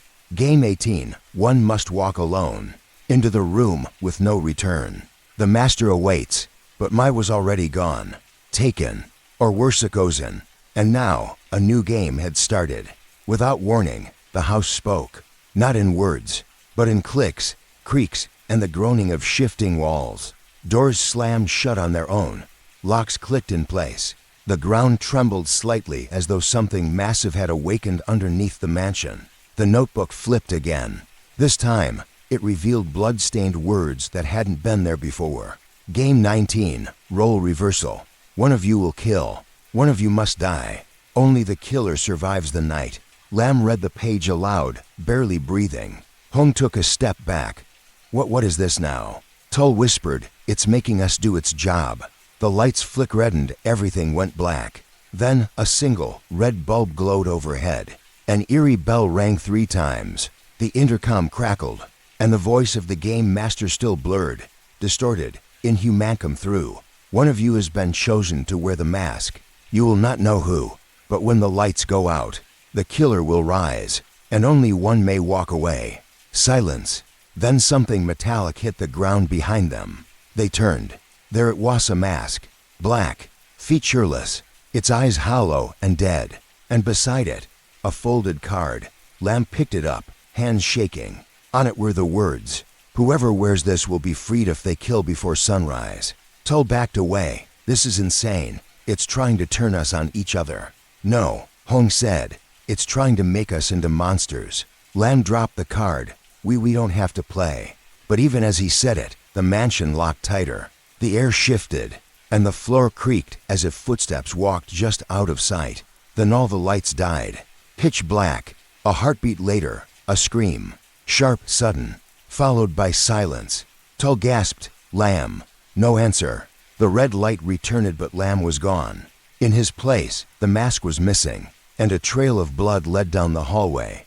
Hong whispered, "He took it." "No," Tull said, "or someone put it on him." She didn't believe Lamb would do it willingly. But belief no longer had a place here. Only fear and survival. They moved through the halls slowly, each step louder than it should have been. Their breath fogged the air. Mirrors warped their reflections, and shadows moved when they shouldn't. Tull clutched a broken piece of wood like a weapon. Hong carried a lantern they'd found on a shelf, the flame trembling like his fingers. They turned a corner. Blood, smeared across the wall, drawn with a finger. "I didn't want to. I had to." Hong muttered, "He's trying to resist it." "No," Tull whispered. "He's warning us." The mansion moaned again. In the distance, something fell, a heavy thud, followed by dragging. They weren't alone anymore. A mirror beside them shimmered, and something appeared. Not a reflection. A message, written in fog from the other side.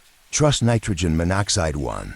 Tull stepped back. The killer, maybe it's not even Lamb anymore. Hong's eyes darkened. "You think it's him, the game master, controlling one of us?" "I don't know," she admitted, "but one of us is no longer who they were." Footsteps echoed from behind. They turned but saw nothing. Then a voice, whispering through the walls. "Lambs, it's not me. It's inside. I see through my own eyes, but I can't stop." The notebook, still in his hand, opened again without touch. It now read, "The mask has chosen, but who wears it is no longer a question of will. It becomes them." The hallway lights blinked on for 2 seconds, enough to reveal a figure at the end of the corridor, wearing the mask, blood on its hands. Then darkness again. They ran, but the halls twisted. Doors led to brick walls. Staircases bent upward into endless black. The mansion was changing, reacting to their fear, feeding on it. And the killer moved faster in the dark. They found shelter in the library, a room thick with dust and forgotten prayers. Books lay open with pages torn out. Symbols on the floor glowed faintly. Tull slammed the door shut and shoved a chair beneath the handle. Hong panted, "We need to end this. We can't keep running." Tull looked at the old book in her hands. Its title was smudged, but inside, it spoke of the masks of memory and how spirits could inhabit them, feeding off grief, guilt, and fear. And worse, how they could bind themselves to the host's soul. She read aloud, "If the host accepts the mask, it becomes irreversible. Only a confession can break the bond." "Confession," Hong said. "Of what?" Tull hesitated. "Of the truth we fear the most." Silence. Then the banging began on the library door. Loud. Aggressive. The killer was here. Hong stood. "I'll confess." Tull grabbed his arm. What are you doing?" He shook his head. "I think it chose me." She stared at him, confused. Hong looked away. "When the game started, I didn't say everything. I didn't say what I did to my cousin." "What did you do?" "I left him," Hong whispered. "In the forest. I knew something was wrong there. But I ran. I saved myself, and I never went back. They found his body 3 days later." His voice cracked, "And I told everyone we got separated, that I tried to help." The banging stopped. The doorknob slowly turned, but no one entered. Instead, a soft voice spoke from the other side. It wasn't Lamb. It was a child. "You left me, Hong." The sound of crying followed. Hong fell to his knees. "I'm sorry. I should have died with you. I should have never." The door creaked open, and Lamb stood there, not wearing the mask anymore. It was in his hand, shaking. "I didn't kill anyone," he said, "but I almost did." Tull looked down. The notebook turned one final time. "The game ends when the mask is broken, but it can only be broken by truth." Hong reached out, took the mask, and with trembling fingers, smashed it against the floor. It shattered. A scream echoed through the mansion. Not Lamb's, not Hong's, but something deeper. The voice of the game master, enraged, defeated. The walls shook. Lights exploded. A whirlwind of shadows swept through the corridors, as if the house itself were purging something ancient. And then, silence. When the sun rose, The mansion looked ordinary. Broken, old, burned in places, but empty. No masks, no notebook, no cameras, just the three of them, bruised, haunted, but alive. As they stepped outside for the first time in what felt like eternity, Tull looked back one last time. The house stood still. Then just before they turned away, a face appeared in the top window, blurry, watching, still smiling, hands tied in the dream, but woke up with real scars. They thought it was over. After breaking the mask, after hearing the house scream and watching it fall silent, Tull, Hong, and Lam walked out of the cursed mansion, believing they had survived the worst. But evil has strange roots. Some games don't end when you leave the board. Some follow you home. 2 days passed. The three of them were recovering at a secluded clinic in a lot. Doctors examined them thoroughly. Physically, they were exhausted but not injured. No sign of infection. No psychological breakdowns. Just deep fatigue and poor sleep. But none of them could explain what they saw inside the mansion. Not clearly. Not in ways that sounded real to anyone outside the horror. Worse than any of them could sleep peacefully. And on the third night, things changed again. Tull woke up screaming, hands clenched, sweat pouring down her face. She couldn't move for a full minute. Her arms ached, specifically her wrists, as if something had been digging into her skin. She looked down. Her eyes widened. There were red marks, rope burns, not just impressions but skin scraped, raw, and swollen. She whispered, "No, no, no, Nathis was just a dream." But the pain was real. The blood was real. Hong burst into her room seconds later. He looked shaken. His shirt was soaked, his eyes hollow. "I had a dream," he whispered. "Someone tied me to a wooden chair, in a black room. They asked me questions I couldn't answer." Tu's voice cracked. "Did they ask about the mansion?" Hong nodded, then lifted his sleeves. Red cuts, deep, on both wrists. Lam appeared next.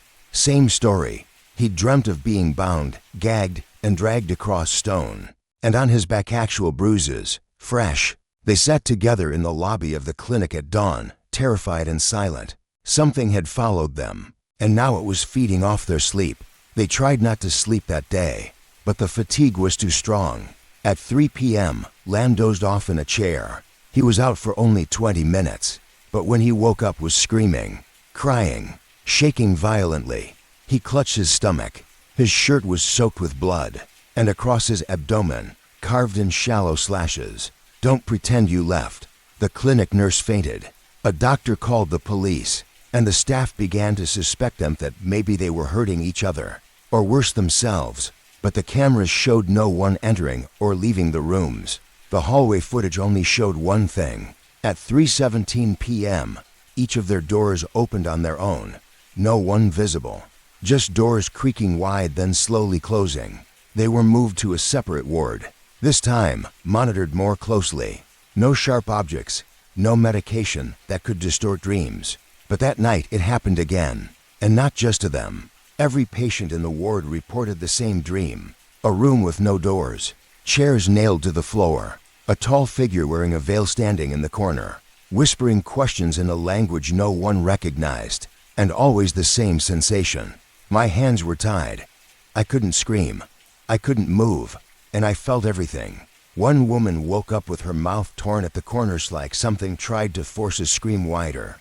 A teenage boy had claw marks on his chest. Even the night nurse, who dozed briefly at 4 a.m., woke up crying. Police were called again. This time, they sent an officer trained in paranormal investigations. Sergeant Fong, gruff, skeptical, but patient. He spoke to Tull, Hong, and Lam in a private room. "Tell me everything," he said. "Not what you think I'll believe. Tell me the truth." So they did. They told him about the 14 deadly games, the mansion, the game master, the mask, the role reversal, and now dreams. Fong didn't interrupt, but when they finished, he finally asked, "Did any of you ever return to where it all started?" "No," Tull said. "We escaped. That was it." Fong lit a cigarette, stared out the window. "That's the problem. According to him, there's a rule in the spiritual world that few understand. If you leave without closing the circle, the game isn't over. It just follows you elsewhere." "Circles?" Hong asked. "Bound contracts," Fong said. especially when it comes to spirits that feed on guilt or survival. You played their game, you survived, but did you ever win? Tull remembered the window in the mansion, the face watching them. The notebook never really said they were free, just that the mask was broken. What do we do now? She asked. Fong looked at her. You go back. That night, they didn't sleep. They couldn't. Everyone in the clinic was moved out to another facility. Fong stayed with them. He set up candles, drew symbols on the floor. Tonight, he said, we let it come. We call it properly, and we face what you didn't finish. They each sat within the drawn circles, palms open. Fong began the chant, soft at first, then louder. The room grew cold. The lights flickered, and then, darkness. Tull opened her eyes in the dream. She was back in the black room, ropes dug into her skin, across from her Hoang and Lam, all tied, all aware. The tall figure stepped from the shadows, its veil parted, no face, just a smooth surface, pulsing like skin. It spoke not with a mouth, but directly into their minds. You ran, you broke my mask, but you didn't sacrifice.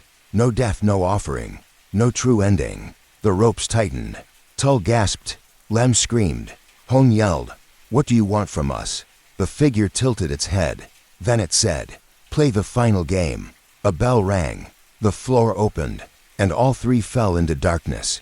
They woke up, but not in the clinic, not in the city, not anywhere real. They were back in the mansion, only now it was burning. Ash rained from the ceiling. Rooms were upside down. Walls bled. The notebook appeared again, hovering in midair. It opened to a new page. Game 20, the final offering. Only one may wake. The others stay. Tu's voice broke. It wants one of us to die. No, Lam said. It wants one of us to stay. Hong looked at the hallway, now a swirling tunnel of darkness. This isn't real. This is still the dream. Tull nodded. But the scars are real. The pain is real. If we die here, Lam finished, we don't wake up. A voice echoed. Choose. The notebook caught fire. Time slowed. They looked at each other, silent, terrified. Then Hong stepped forward. I'll stay. No, Tull shouted. But he shook his head. This started with me. The guilt, the hiding, the lie. It's been inside me since the forest. Maybe this is what I deserve. He turned to the fire, walked into it, and vanished. Tull and Lam gasped. The mansion collapsed inward. And then, they woke up, back in the clinic, in their beds, alive, hands unbound, wounds gone. Fong looked at them, his face grim. He made the choice, he said. The circle's closed now. Outside, the morning light returned. But for the rest of their lives, Tull and Lam would never forget the game. And every time they dreamed, they wondered, was Hong still tied to that chair, watching them from the dark? False memories and the man who didn't belong to this world. After Hong's sacrifice, Tull and Lam spent weeks trying to return to a normal life. The nightmares had stopped, the wounds faded, even the whispering in the walls had vanished. But something still felt wrong. The air around them was too still, the silence too deep. And then came the man without a past. It began at a small roadside cafe outside a lot. Tull was sipping her coffee, staring at nothing, when a man walked in. He looked about 30, pale skin, black jacket, no expression. He sat alone, ordered nothing, didn't speak, didn't blink. She wouldn't have noticed him again except when she got up to leave. He spoke. Tull, he said, without turning. She froze. She'd never seen him before. She turned slowly. Yes, the man stood. We were in the same school. No, we weren't, she replied. I'd remember. He smiled faintly. That's the thing. You don't remember, because I was never meant to exist here. She left immediately. Told herself it was a coincidence, a mistake, but something about his ice black, glassy, emotionless kept flashing in her mind. That night, she told Lam. He didn't laugh. He didn't say she imagined it. He said, I saw him too. Last week, at the market, he was watching me from across the street. He smiled when I saw him, like he knew. They reported it to Fong, the paranormal investigator. He asked for a description. They both said the same thing. But when Fong pulled up photos from any national database, anything matched. No record, no face ID. No background, no identity. It's like he doesn't exist, Fong muttered. Then, softer, or maybe, like he's not from here. The next clue came from Lam's laptop. He was scrolling through old files pictures, documents trying to organize things from the past few months, and he found a folder he didn't remember making. It was titled, HDNANN Ticha King Ko GGN. He came from where there are no mirrors. Inside were photos, all of them blurry, all of them showing the same Manaway standing behind Tull or Lam in crowded places, blending in, almost invisible, almost. In one image, taken inside a clothing store, the man was standing in front of a mirror, but his reflection was missing. Fong was called again. He arrived that night, bringing a USB scanner and thermal tools. They checked the apartment, especially the mirrors. Nothing showed up, but when Fong ran the scanner across the living room wall, it beeped on's hardened stopped. Tull touched the wall. It was cold, freezing. She whispered, "I think it's watching." And that night, she dreamed again. In the dream, she stood in front of a broken mirror. Behind her the man. Only this time, he spoke clearly. "You don't remember because you were erased." She turned to face him. What are you talking about? You weren't supposed to come back from the mansion." "What? You died there." "So did he. You both crossed the line. The game was over." But someone cheated. Tull stepped back. He leaned forward. "I'm here to restore the balance." She woke up gasping. Cold sweat. Lam was already awake, sitting on the floor. He said, "He came to me too, in the dream, said we don't belong here." They drove straight to Fong's house that morning, banged on his door. When he opened it, his face was pale. He said, "We need to talk. Now." He showed them something chilling. Fong had run a background check on both of Themtu and Lam. He found oddities in their government records, inconsistencies, gaps. It said Tull had attended a high school that never existed. Lam's birth certificate had been issued twice senior to different numbers. Worse, Hong's record had vanished entirely, as if he never lived, never died, never played the game. "Someone altered your history," Fong said. "Or something." "Why?" Tull asked. "To hide what really happened," Fong replied. "To protect you, or trap you. I don't know yet." But he wasn't finished. "I also checked recent hospital admissions. In the last week, 3 people were found wandering the outskirts of Alert confused. They didn't know their names, couldn't recall their address, but each one repeated the same phrase." He pulled out his notebook and read, "I am the piece that doesn't fit. I came through the wrong mirror." Tu's hand trembled. "Fong, are we even alive?" He didn't answer right away. Finally, he said, "You might be, but not entirely in this world." That night, they stayed at Fong's place. He insisted. He sealed the mirrors, lit incense, placed crushed eggshells round the door, a warding practice in northern Vietnam, to detect unwanted spirits. By midnight, the shells cracked, without sound, without movement, just split open like something invisible had stepped on them. Then the phone rang. No caller ID. Fong answered. Silence. Then, "You're delaying the restoration. They must return." The line cut. Fong turned to them. "Whatever force kept you alive is fading, and something else is coming to take its place." "You think it's him?" Lam asked. "The man without memory?" Fong nodded. "He's not a man. He's a correction." Suddenly, the lights went out. Every bulb in the house shattered at once. Glass rained down. Then silence. And then his voice. All around them. Inside their skulls. "You're out of alignment. One more chance. Return willingly, or be erased completely." They ran. Out of the house. Into the streets. The world outside looked the same. But not quite. Shadows were deeper. The wind didn't move the trees. People walked past, but their faces were blank. Like dolls. Like extras in a dream. "Lam," Tull whispered. "I think we're not in our world anymore." They turned a corner, and there he was. The man. Smiling. Standing in front of a massive mirror floating in the air. It shimmered like liquid glass, and behind it was the mansion. Still burning. Still alive. "You must choose," the man said. "Stay here, in the echo of the lie, or go back and finish what was never finished." Tull looked into the mirror. She saw herself, tied to the chair again, screaming. Lam's eyes widened. We were never supposed to escape. We didn't, she whispered. We're still inside. The man stepped aside. The mirror pulsed. One final choice. One last game. A return. Not to the house, but to the truth. They stepped forward, hand in hand, and vanished into the glass. Behind them, the false world crumbled, and the man, the correction, smiled.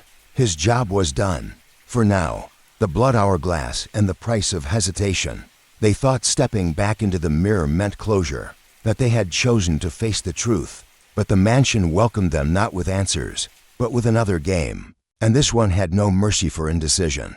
Tull and Lamb found themselves back inside the cursed house.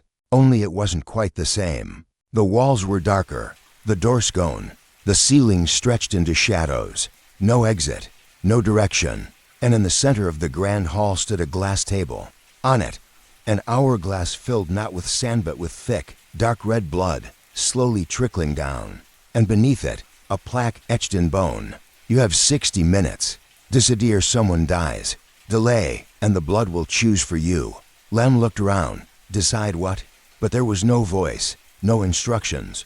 Only the hourglass, silently bleeding time. Suddenly, a spotlight lit up the far end of the hall. A chair, and tied to that chair, Fong, eyes taped shut, mouth gagged, bleeding from the wrists. A little bit barely. Tull screamed, Fong. She ran, but hit an invisible barrier halfway through. Glass energy? It hummed and pushed her back like a magnetic wall. A distorted voice echoed from nowhere. You brought him. He interfered. Now he becomes the price. Lamb clenched his fists. This is sick. Tull turned to the hourglass. What do we have to decide? A screen blinked into life above the blood-filled glass. Text appeared burning red. Someone must stay. One returns. The Athurdo's not. Lamb stared, his throat dry. We have to choose. One of us goes. One stays in this place forever. Tu's eyes filled with tears. No, we already did this. We sacrificed Hong. That was the deal. But the voice returned, sharper now. Hong was voluntary. This is punishment. You broke the mirror. You delayed the reset. Now you must restore the balance. The blood in the hourglass quickened, no, dripping instead of trickling. Faster, thicker. A countdown had begun.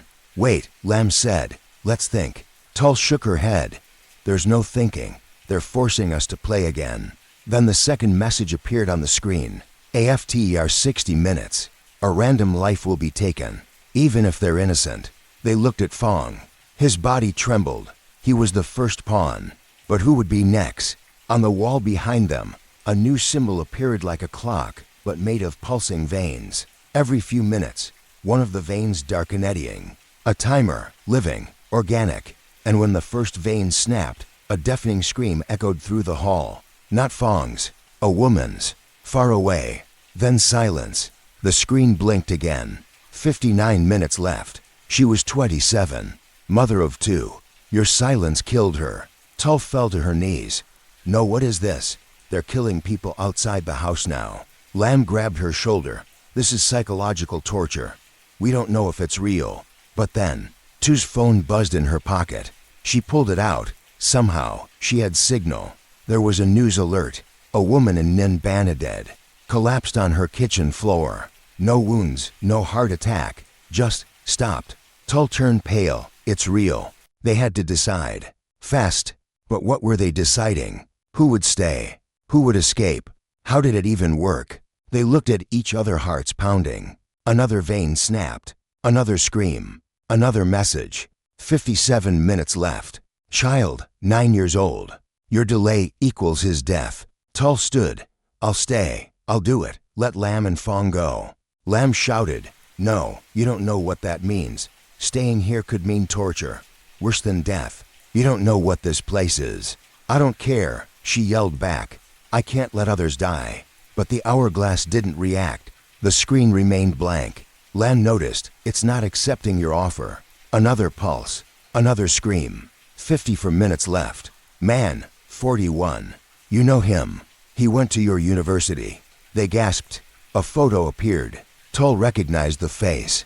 An old classmate. Dead. Because they hadn't chosen. Lamb muttered. It's not just strangers. It's people we've crossed paths with. Tull stared at the blood. This hourglass isn't just counting time, it's feeding on regret. They turned to Fong. His breathing slowed. Another vein snapped. 51 minutes. Pregnant woman. Name, H. Chiang. Tull screamed, "No, stop." Still nothing changed. The blood flowed. The screen blinked again.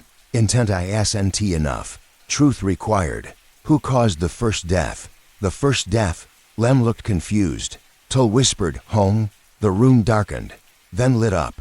Another chair appeared in the corner, and in a Thong, but not the same. His skin pale, eyes sunken, a ghost of himself. He looked at them and said, "You left me." Lam stepped back. No, we didn't. You chose." But Hong shook his head. "You let me choose. That was the same as forcing me." Tull began crying. "We didn't mean to." Another scream. Another snap. 48 minutes. "You're lying to yourself." The hourglass pulsed. Blood rising now. Not just dripping down but bubbling up. Time was folding. Reality cracking. They had to speak truth. Now. "I caused the first death," Lam said suddenly. "I was the one who found the door to the mansion. I pushed us to explore. I made it sound like a game." The room brightened slightly. Accepted. Truth reduces loss. 5 minutes returned. The blood slowed.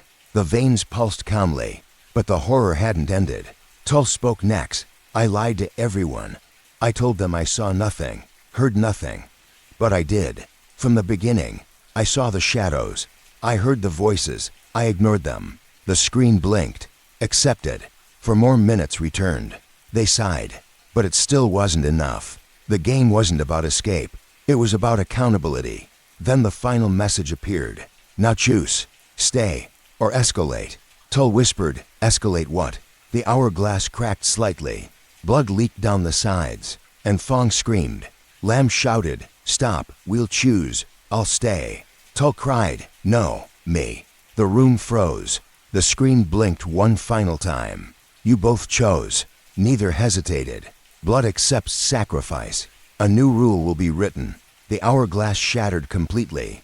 A blinding red light filled the hall. Tull and Lam collapsed. When they woke up, they were back in the real world.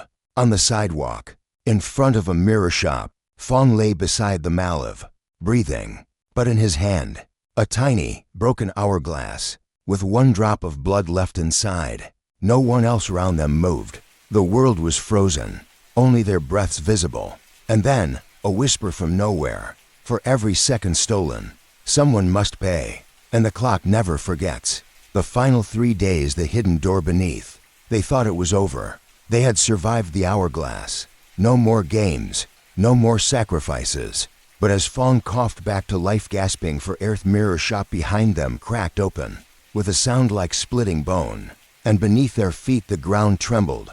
A trapdoor appeared where none had been before. Wooden, ancient, with a rusted iron handle, and carved across the top. 3 days left. Fong sat up, pale and disoriented. "Where are we?" Lam looked around. The street was empty, frozen. A bird mid-flight in the sky hung like a photograph. A car hovered inches above the road, unmoving. Time itself had stopped. Only they remained awake. Only they could move. Tull whispered, "I think the next game started already." The trapdoor creaked as Lam pulled it open. Below, total darkness. A musty, damp smell rose up like rotting fabric and wet soil. A thin staircase spiraled downward, carved into stone. At the top was a sign. "Every sin has a shape. Face yours or be buried by it." The three of them exchanged a look and descended, step by step, down into silence. The air grew colder, the walls narrower, until finally they stepped into a long underground corridor. A dim lantern lit up, flickering. At the far end, 3 wooden doors, each marked with a name. Tull, Lam, Fong. No one spoke for a long time. Each door was carved with strange symbols. Some looked like eyes, others like mouths frozen mid-scream. Lam turned the handle on his. It opened with a click, and what waited inside was a museum of shame. It looked like a childhood bedroom but twisted. On the wall, a photo of his brother, Seng, smiling, alive. Then another photo, same brother, different version, covered in cuts, eyes hollow. mouth sewn shut. Beneath it, a school uniform soaked in blood. Lam stepped back. No. He remembered. The fight they had. How he told Seng to disappear, to die even. It was the last thing he ever said to him. Then, Seng jumped. Off the school rooftop. Lam had never forgiven himself. He tried to forget, and now this room wouldn't let him. A voice echoed from the ceiling. Your sin is anger. Your words killed. Accept or repeat. The room began to melt. Photos dripped. Blood rose from the floor. Seng's voice whispered from the corners. Why didn't you stop me? Lam screamed, I'm sorry, I didn't mean it. I was just angry. Then everything froze. The voice replied, truth accepted. 1 day returned. A glowing number etched itself on the wall. 3 gives 2. Then the door opened behind him. Fong was next. He walked slowly into his room. A hospital bed sat in the center. Empty. Machines beeped beside it. On the table, a ring. His mother's. Fong's hands trembled. I know this, he said quietly. This was when she was dying. Tull watched from the doorway, unsure whether to enter. But the room wouldn't let her. This sin belonged to him alone. The screen on the wall flickered. A video played. Fong Young, angry, shouting at a nurse. Refusing to sign a form. Refusing treatment. He had believed in a spiritual cure. Refused the surgery. And she died 3 weeks later. Tears streamed down his face. I thought I was saving her. I thought medicine was the enemy. The voice responded. Your sin is pride. You chose faith over fact. She did not. The machines around him sparked. The bed ignited. He reached for the ring, but it burned his fingers. Pain seared up his arm. He screamed, I would trade my life for hers. Then, silence. The ring cooled. The flame vanished. And the voice said, truth accepted. 1 more day returned. Etched on the wall now, 2 gives 1. Only 2's door remained. She hesitated. Lam reached for her hand. You don't have to go in alone. But she smiled weakly. Yes, I do. She opened the door and was hit by a wave of freezing air. Inside, a classroom. Old chalkboards. Desks overturned. And at the front a small girl, no older than 6, sitting on the floor. Face down. Not moving. Tull gasped, no. She stepped closer. The child's back was bruised. Her uniform torn. It was Lin, a foster child his family had taken in briefly, long ago. Tull had been 12. Jealous. Afraid her parents loved the little girl more. So one night, she locked Lin outside during a storm. Told her to sleep in the shed. Lin caught pneumonia and died a week later. The room filled with whispers. Why didn't you help me? I was cold. I was scared. Tull fell to her knees.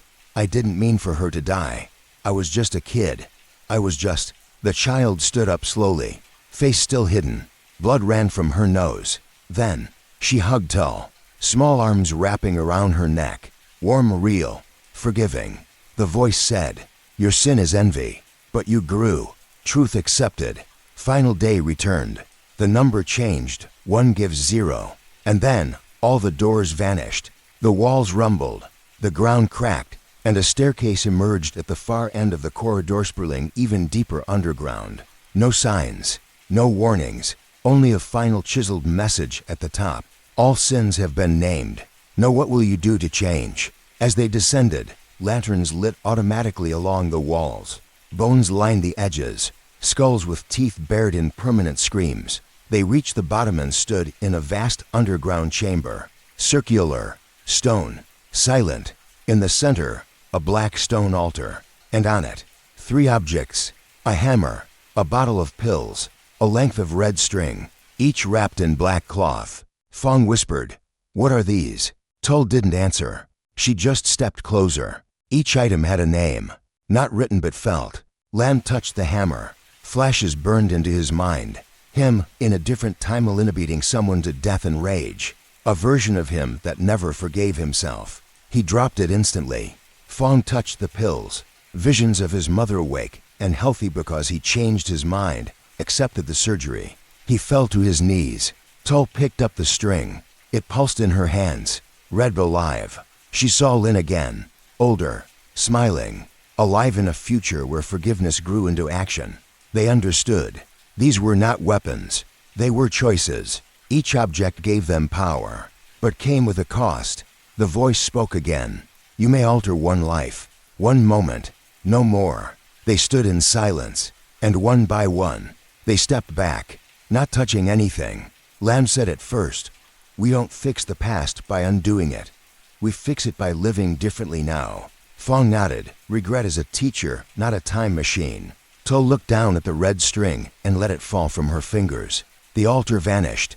The chamber began to quake, and they were pulled upward, lifted by unseen force through the stone, the stairs, the trapdoor, until they landed, breathless, on the sidewalk once more. Time resumed.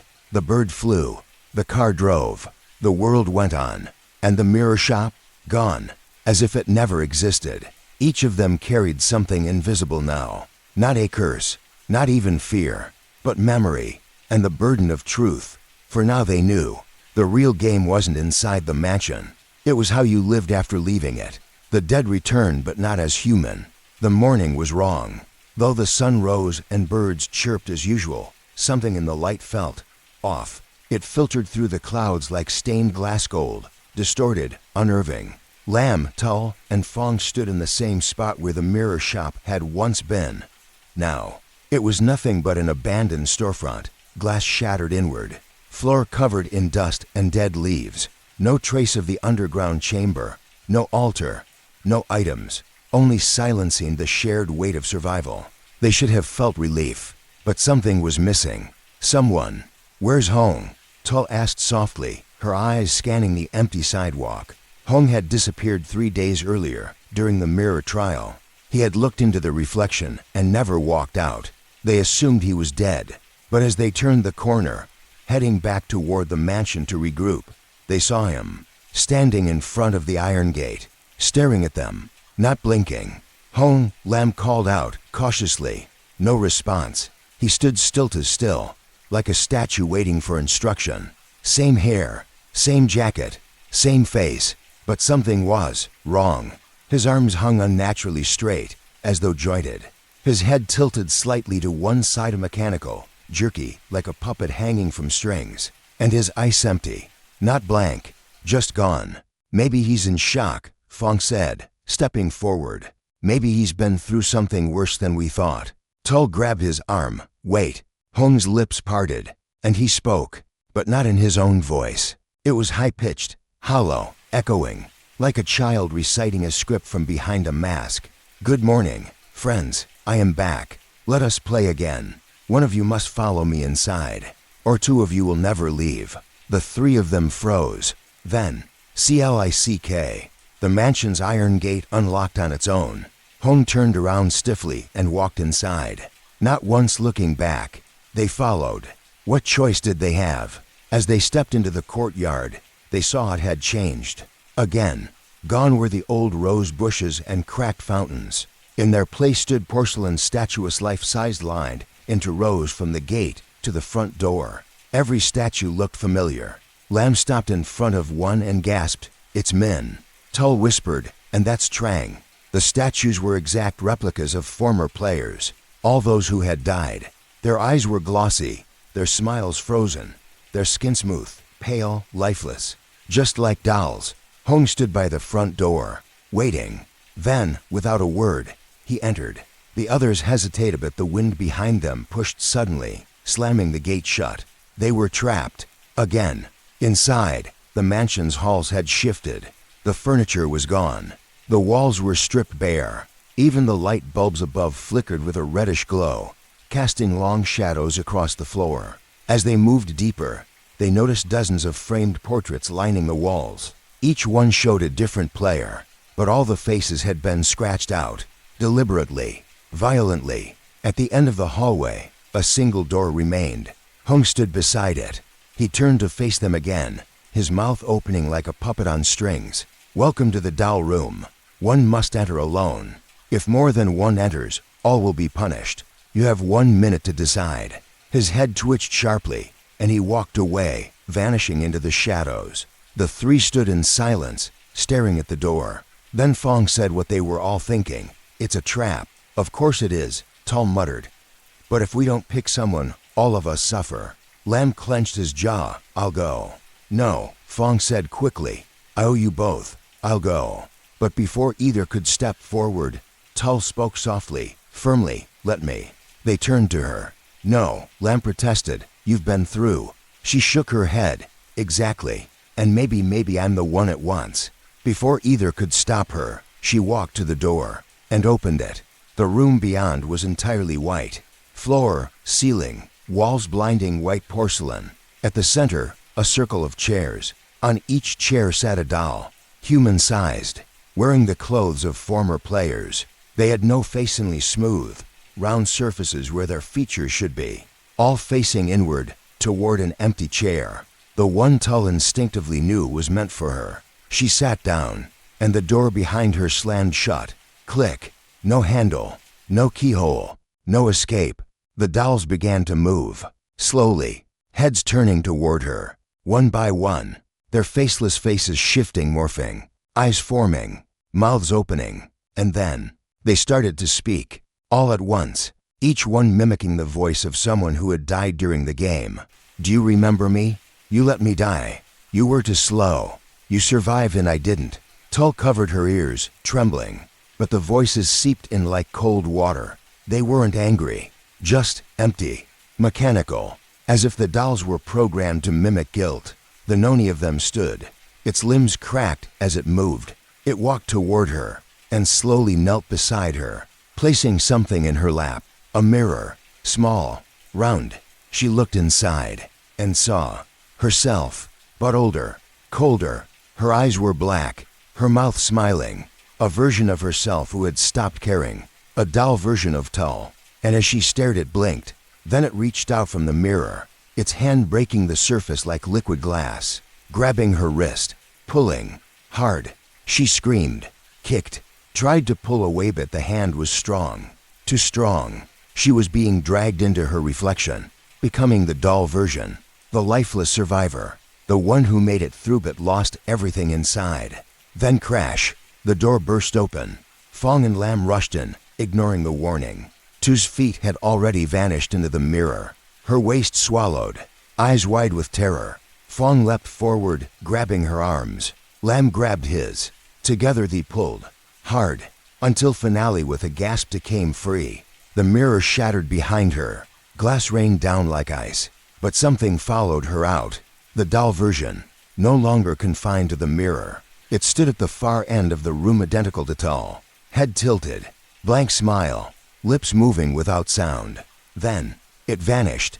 Back in the hallway, Hong stood once more, his movements sharper now, more human, but still wrong. He blinked Finalut. The sound of it was loud, too loud. The mirror broke, he said. The doll escaped. You were not supposed to win. Adjustment required.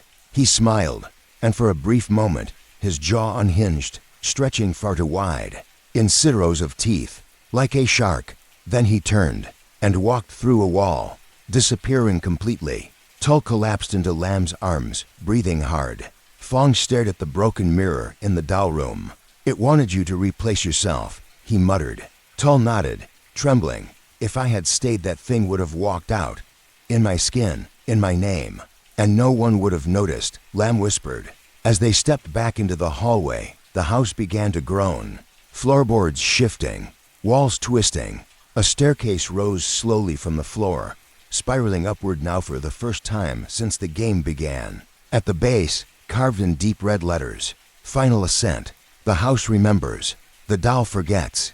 Only 5 players remained, but now one of them might not be fully human anymore. The puppet masters game a loop with no escape. The spiral staircase stretched far above them, climbing into darkness. With every step, the wood creaked not from pressure, but from something inside. Breathing. They didn't speak. After the doll room, words felt dangerous. Even thoughts felt like traps. Fong led the way, flashlight trembling slightly in his hand. Behind him, Tull limped, still shaken. Lamb brought up the rear, his eyes darting back every few seconds off, expecting the doll version of Tull to follow them silently, or worse, to be among them already. After what felt like an eternity, they reached the top. A narrow corridor extended in both directions, the air thin and cold, The walls were bare, except for a long red thread stretching along the left wall like a trail of blood. At the end of the corridor, a door. Above it, in faded gold letters, "Archive room entry by memory only." Fong frowned. "What does that mean?" Tull stepped forward. "It wants us to remember something." They looked at one another, uncertain, then pushed the door open. The room was vast, impossible in size, larger than the entire mansion itself. Rows and rows of wooden shelves stretched in every direction, stacked high with black binders, old videotapes, faded photographs, and along one wall, dozens of player profiles. Lam stepped closer. Each profile had a photo, a name, and a number. Player 147 Nguyen Tun An. Status: eliminated trial 6. Cause of death: the staircase of echoes. Player 219 Lahing Trang. Status: eliminated trial 4. Cause of death: the mirror maze. Tull gasped as she found her own name. Player 391 Vu Hong Tull. Status: in progress. Trials completed 8. Fong found his. So did Lam. But the numbers, they weren't the first. They weren't even the 100th. "This game's been running for years," Fong muttered. Lam flipped through a nearby binder. Inside, photos of previous groups, all standing in front of the same gate, all smiling, nervous, unaware. Then the photos turned darker. Images of bodies, of statues, of rooms identical to the ones they had passed through. Tull opened a videotape drawer. Dozens of labeled tapes. Group 100 for final trial. Group 215 doll room failure. Group 320 to escape attempt terminated. She picked one at random and slid it into the nearby player. Static. Then, footage flickered to life. A girl, maybe 17, crying in a hallway. Behind her, the same red wallpaper they had walked past days earlier. She whispered, "I don't want to play anymore." A voice, faint, mechanical, responded. "Players do not decide. The game continues." Then, without warning, the girl screamed. Something dragged her off screen. The tape ended. Fong turned away. "This isn't just a haunted house, it's a machine." Lam nodded slowly. "Something's feeding off this, replaying it, over and over." Tull stared at the wall of profiles, and none of them escaped. That's when she saw it. A cracked frame, dusty, at the very top of the wall, hidden behind other documents. She pulled it free. Inside, a photo, black and white, faded. The original group, 7 people, early 1900s, based on their clothes. And in the center, Hong. Same face, same blank eyes. But this wasn't modern. This was decadus, possibly a century old. His breath caught. He was in the first group. Fong grabbed the photo. "No, that's not possible." Lam stepped closer. What if he never left? They stared at the image in silence. Then the door behind them slammed shut. A voice echoed across the archive room, but not from the speakers, from the very walls. "You were never meant to find this. You are players, not witnesses, not historians." The shelves shook violently. Binders fell. Lights flickered. "One of you must be erased. Choose." "No," Tull shouted. "We're not playing anymore." But the red thread on the wall unraveled itself, slithering like a snake, and lashed toward Fong. He dodged. Lam grabbed a chair and swung wildly, breaking the thread midair. It screamed. Not a sound, but a feeling like nails across bone. Suddenly, a section of the shelf split open. Behind it, a spiral staircase going down. They didn't hesitate. They ran. The steps twisted tighter the further they descended. Down, down, until the walls turned to black stone. Femto mirrors, thousands of them, tiny shards embedded in the walls, each one reflecting something wrong. Not their faces, but versions of themselves, dead, bleeding, hollow-eyed. In one reflection, Fong was hanging. In another, Lam was crawling with insects. Tu's reflection didn't exist at all. Just empty space where she should be. At the bottom, a circular room. Dark, no doors, just a single white chair, occupied by a man in red robes. Bald, blindfolded, hands clasped, still, silent. He didn't move as they approached. Then he whispered, "You've reached the center. The game master does not play. He watches." Lam stepped forward. "What is this place?" The blindfolded man smiled. The game began before any of you were born. Players come and go. The house remains. The hunger continues. Fong snapped. Who's feeding it? You are. The man opened his hands. Inside, small glass figurines. Miniature versions of them. Each one cracked. Two's was missing a leg. Lamb's was bleeding from the chest. Fong's had no mouth. Are we dying? Tull asked softly. The man tilted his head. No. You are transforming. The trials are not tests. They are carvings. Removing your edges. Until you fit. Fit what? Lamb asked. But the man did not answer. He stood slowly. Lifted one hand. Snapped his fingers. The room exploded in light. Blinding. When their vision returned, they were back in the courtyard, standing in front of the gate. Same position, same sky, same silence. Lam looked around. Was it a dream?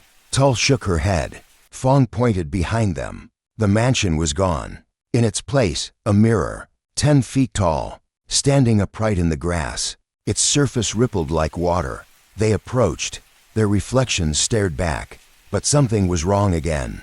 Fong's reflection smiled without him moving. Two's blinked when she didn't. Lamb's reached forward and placed a hand against the glass. Inside, ITA boy stood beside them. Another player. Unknown. Silent. Watching. Then the mirror shifted, showing another group. Entering the gate. Laughing. Taking photos. Just like they had. Tull whispered, they're starting the game again. Lam took a step back. How many times has this happened? Hundreds, Fong said. Maybe more. The gate creaked, opening itself. A voice echoed, deep and low. New players. New cycle. No escape. They stared as the group entered the courtyard Unar, excited. None of them noticed the tall mirror watching them, or the figures inside. Watching, mouthing silent warnings they would never hear. As the reflection faded, Tull stepped away. We weren't the first, she whispered. And we won't be the last. Fong nodded. The game never ends. Lam looked at his reflection one last time, then turned away. Behind them, the mirror cracked. Day 13 choose who dies. The wind howled across the empty courtyard. Tull, Fong, and Lam stood in silence, the cracked mirror behind them still humming faintly. Though it no longer reflected anything, it felt aware, as if it was watching them. Suddenly, the sky blinked like an eye and everything around them shifted. The courtyard dissolved. Grass turned to black tile. Sky became darkness, and the mansion returned. But it was no longer broken or ruined.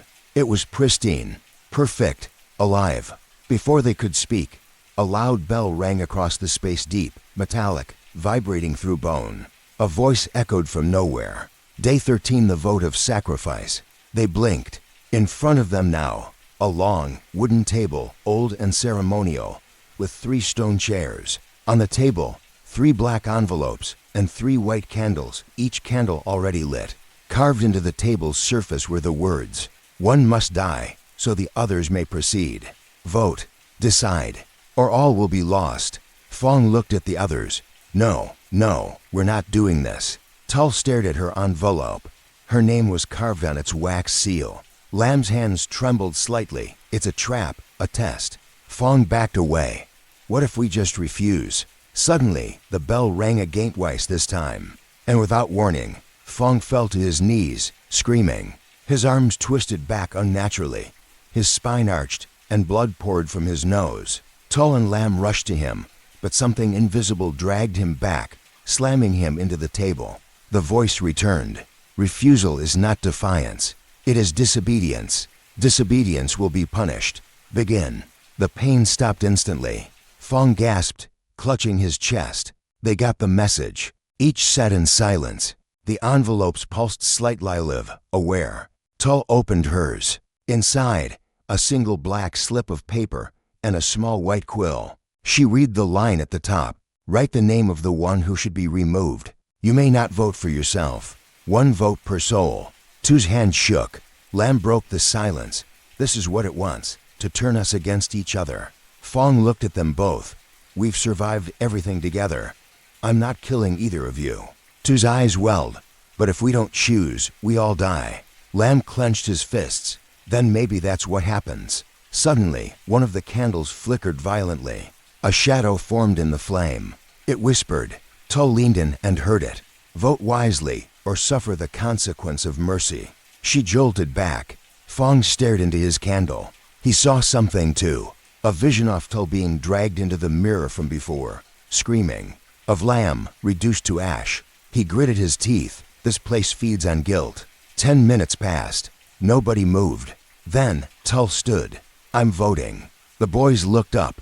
I won't be the reason all 3 of us die. Even if it's me, I won't be afraid. She dipped the quill in ink and with trembling fingers wrote a name. Folded it. Sealed it. Placed it inside the center bowl on the table. Her candle dimmed slightly. Lamb followed. His face was unreadable. He didn't look at either of them. He simply wrote, folded, and sealed. Then sat back, staring at the wall. Fong was last. His hands trembled, not from fear but rage. He hated the house. He hated the voice. He hated the idea that he had to pick. He closed his eyes and voted. All 3 envelopes burned instantly. Black smoke rose into the air. The voice returned. The votes have been cast. The chosen soul. A long silence. Then, double quotes. Is vu Hong Tull. Tull didn't scream. She exhaled, slowly. Accepted it. Fong shouted, no, no, change it. I'll take her place. Lamb stood up. We didn't mean this. But the room was already shifting. The floor beneath Tull opened. A glowing circle like a ritual mark pulled her downward. She looked at them one last time and smiled through tears. Don't waste this. Get out. Then she was gone. Swallowed by light. Silence. The table, the candles, the chair scone. The mansion shook. The walls cracked, and a door appeared in the far wall. Blood red. Wide open. Fong stared at it, numb. She's really gone. Lamb said nothing. Then added quietly, she knew someone had to be. Fong turned to him, eyes burning. Was it you? Lamb's face twitched. Don't ask questions you don't want the answer to. They stepped through the red door. Inside, a narrow hallway made of bone. Actual bone, human, animal, unknown. On the walls, symbols drawn in ash. At the end of the hallway, another door. But this one was different. It breathed, in and out, alive, waiting. A sign above it. Day 14 finality begins. They looked at one another. No words left. And walked through. Darkness. Total. Not black. Absence. Then, light. They were in a theater. Empty, except for one seat. Facing a screen. The screen flickered. Images began to play. Them. From the very beginning. Arriving at the mansion. The laughter. The doubts. In each game. Each death. Each trial. And every single time one of them hesitated. Voted. Lied. Failed. Fong's voice broke. They recorded everything. A deep chuckle filled the theater. Of course. What's a game without an audience? A figure stepped from the shadows, wearing a white mask, tall, gliding, hands behind his back. The voice continued gentle, amused, but cold. You believed this was about survival. It never was. It was about transformation. Lamb narrowed his eyes. Who are you? The figure tilted its head. I was once like you. A player. But I learned. I adapted. I became the game master. Fong stepped back. You know, you're not human. No longer. The house changed me. As it will change you. The screen behind them exploded into flame, revealing a spiral staircase leading down. The figure pointed. The 15th trial awaits. It is not required, but it is final. Lamb whispered. Tull was the sacrifice. She died for us to reach this. Fong looked down the staircase, then at the game master. Is she still alive? The mask didn't move. She exists, but not in the way you remember. To find her, you must finish the game. They descended. The last trial waiting in the dark. 3 knocks and the final door. The spiral staircase groaned beneath each step as Fong and Lamb descended into the unknown. The walls around them pulsed like a throat slick, damp, breathing. Every step felt like they were being swallowed deeper into something alive. Behind them, the light from the theater vanished. Ahead, only darkness and a sound. Tap, tap, tap. 3 slow, heavy knocks echoed from somewhere below. They froze. Fong whispered, that wasn't an echo. Lamb nodded, jaw clenched. That was a summons. The air shifted, thick, metallic. They reached the bottom. A single hallway lay ahead, narrow and dim. Torches flickering against walls made of cracked porcelain, each tile etched with faces, screaming, silent, trapped, frozen in their final moments. The knocking came again. Tap-a-tap-a-tap. It came from the end of the hallway, where a door waited. A massive iron door, rusted and claw-marked. A note pinned to it in blood-red ink read, "Knock back 3 times. Only then may you enter." Fong hesitated. "You think it's the final trial?" Lam stepped forward slowly. "No, I think it's judgment." Fong raised his hand, paused, then knocked. Knock, knock, knock. The door vibrated. The torches blew out, and then silence, until the door opened inward with a deep groan, revealing a room bathed in red light. Inside, no traps, no puzzles, just a circle, a ritual circle, drawn in ancient ink, surrounded by candles and bones, and in the center of it too, alive, but motionless. Her eyes were open, yet glazed over, as if she could see everything and nothing. "Tull!" Fong shouted, rushing forward. But the moment his foot crossed the circle's edge, the room shook, and the door slammed shut behind them. The candles ignited brighter, and the voice returned. Day 14 complete. Final stage unlocked. Sacrifice reclaimed. Lam grabbed Fong. "It's a trap, don't touch her." Tull blinked slowly. Her mouth opened, and she whispered, not her voice, but a layered one, male and female, young and ancient, all at once. "One must stay. One must go. One soul to end the game. One shadow to remain behind." Lam stepped back. "They want one of us to replace her." Fong shook his head. "No, we all leave together." But the walls respawned dead, screaming, not metaphorically. The porcelain faces all cried out, their mouths stretching wide, their eyes weeping black liquid. Tu's body floated slightly above the circle. Her hands rose, pointing at both of them. "Choose or be consumed." The circle pulsed red. A countdown appeared in the air, 0:10. Lam shouted, "They're giving us 10 seconds. 0:09, 0:08. Fong looked at Tuth and Lam. "I'm staying." Lam grabbed his arm. "No, we both get out." 0:06. "Fong, you said it yourself. She gave herself up for us. I'm not letting that go to waste." "Lam, and if it's a trick, if you stay, and she still dies?" 0:04. Fong looked into the glowing circle. "Then I'll fight my way back." And with that, he stepped into the circle. Instantly, the room shattered. Tull gasped, her body jerking violently. Fong fell to his knees, hands over his ears, as screams filled the space. The circle exploded in white light, and then silence. Lam opened his eyes. He was outside, on the road. Daylight, fog lifting, the mansion behind him gone. Tull beside him, eyes wide, coughing, but alive. She looked at him in confusion. "Where's Fong?" Lam didn't answer at first, then whispered. He knocked 3 times. Inside the game, in the heart of the house, Fong stood in darkness, a single red candle before him. A new voice spoke, calm, almost gentle.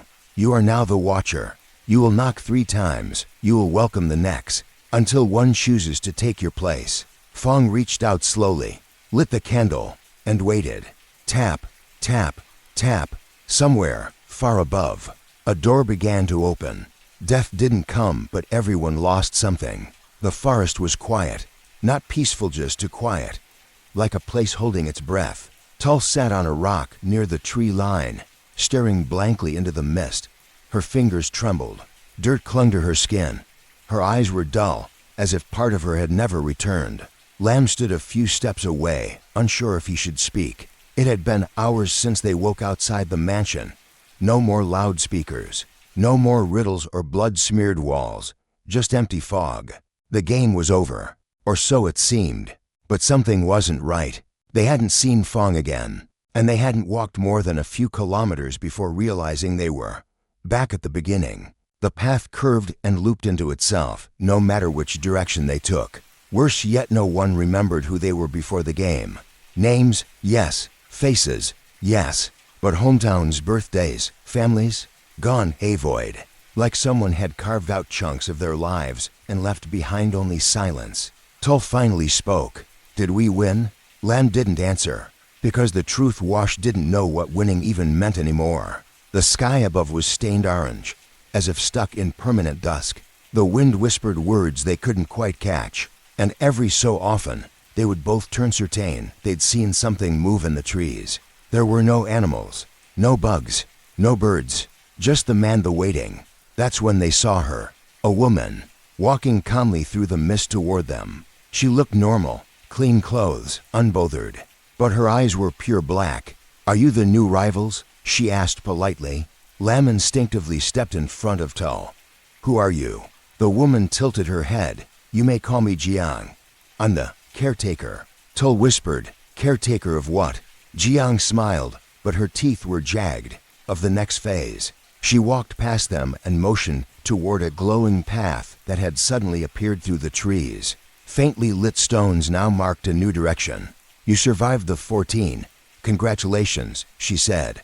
"But surviving is not escaping." Jiang turned to them again. "This place site feeds on experience, fear, memory. You've paid your price." Lam narrowed his eyes. "Our memories?" Jiang nodded gently.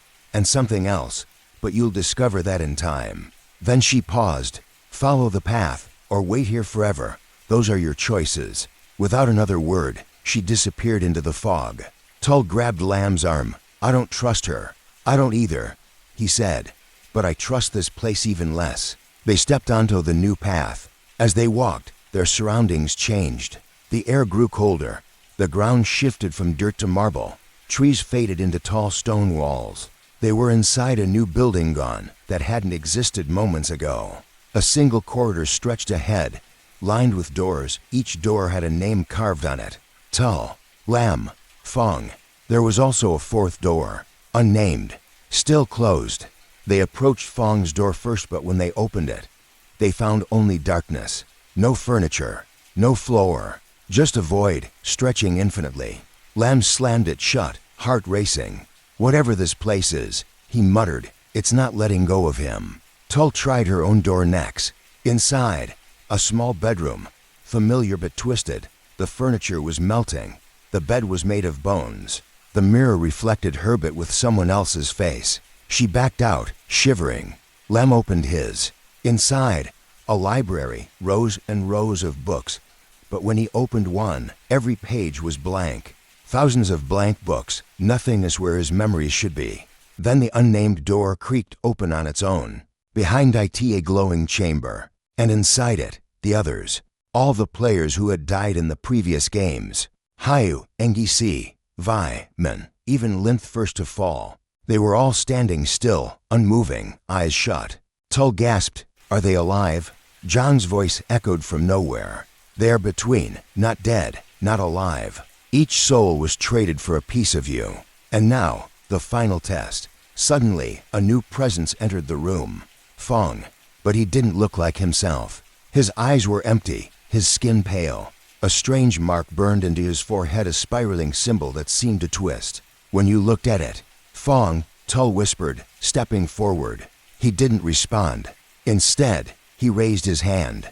In a black envelope. He handed it to her. Inside, a single card. Death didn't come, but something did. The lights exploded. Everyone screamed. When the darkness lifted, everything had changed. They were back in the main road outside the village where it all began. But it was different now. No houses, no people, just endless fog. Lam shouted, "This can't be real." Tull turned in circles. "We were just in a room how?" Fong was gone. The players were gone. Only Lam and Tull remained, and both of them clutched their heads.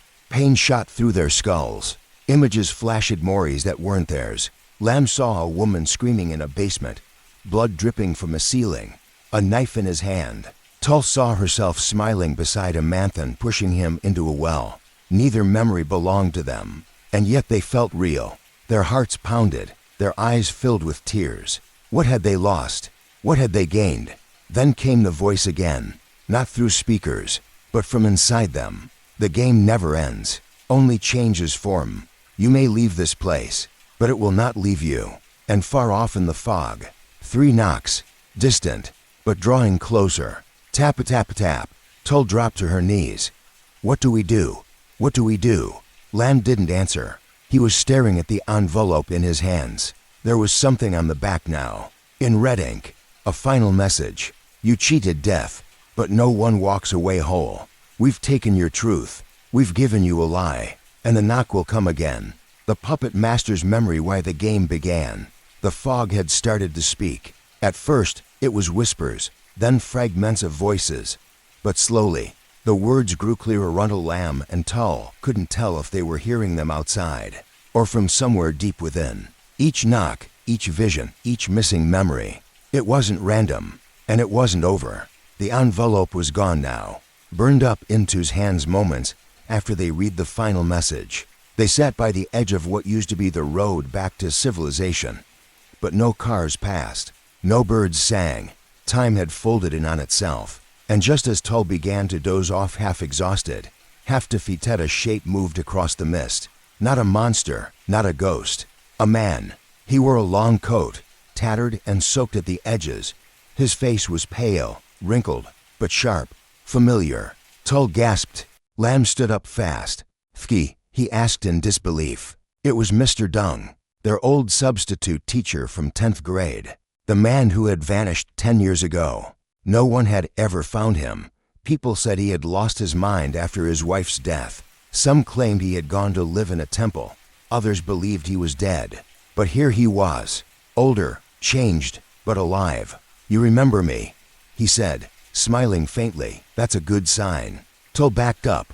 "What are you doing here?" Mr. Dung tilted his head. "You think this place is mine by accident?" He looked up at the dead sky. "I built this." Lamb blinked. "You what?" The man walked slowly, dragging a cane behind him, not because he needed it, but because it made a sound. Tap, tap, tap, like the knocking. "I didn't always understand it," he said. "The whispers, the visions, the truth behind what people fear most. But once I saw it, once I really listened, Eddie couldn't turn away." He turned to them, eyes filled with a feverish light. "You've both played your parts well." Tull shouted. "You did this to us, the deaths, the monsters, all of it." Mr. Dung nodded, calmly. "I guided it," he said.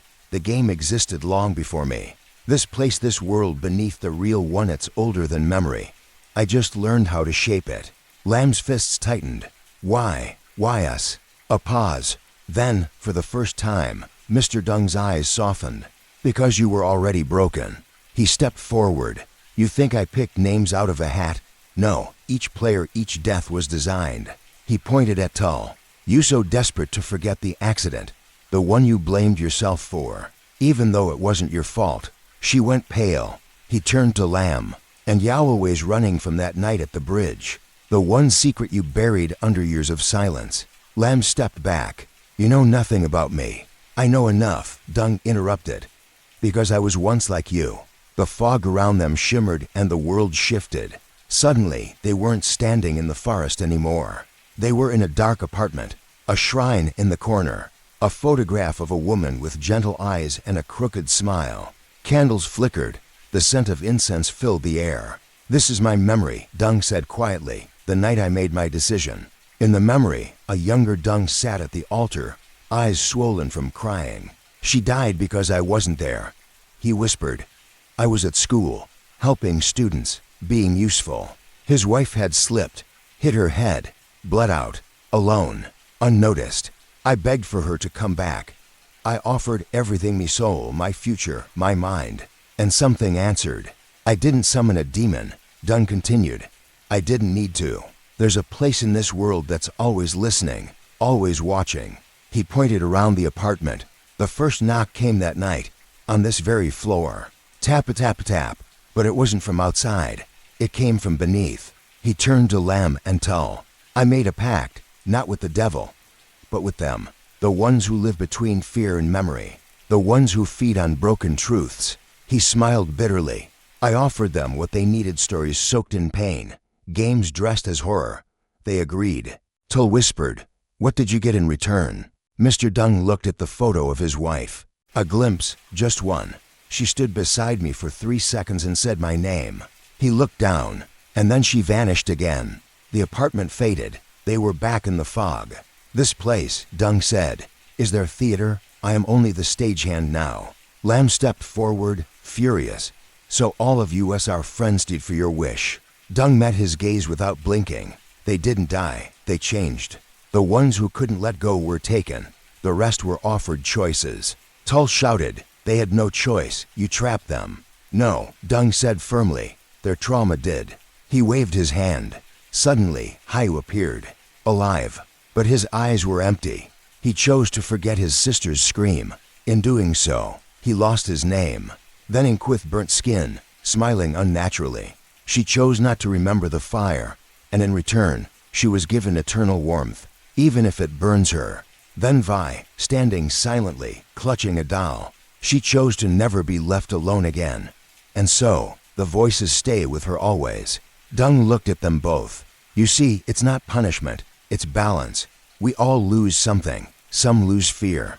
Others lose identity. Some even lose death itself. He turned toward the mist. And now I must go. The next game needs preparation. Tull cried out, wait. What happens to us? He didn't turn around. That depends on what you're willing to give up in order to leave.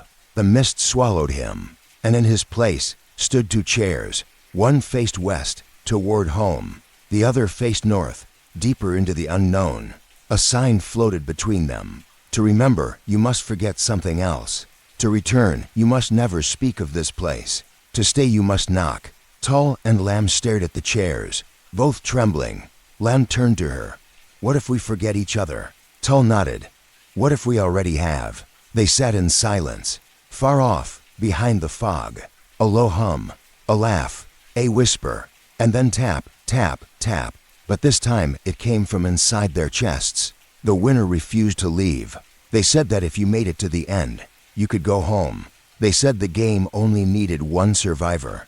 And now there was only one player left. Tull. Lam was gone. Not dead, but no longer entirely human. He had chosen the chair facing north, one that led deeper into the fog, deeper into the unknowable, into the stories that never ended.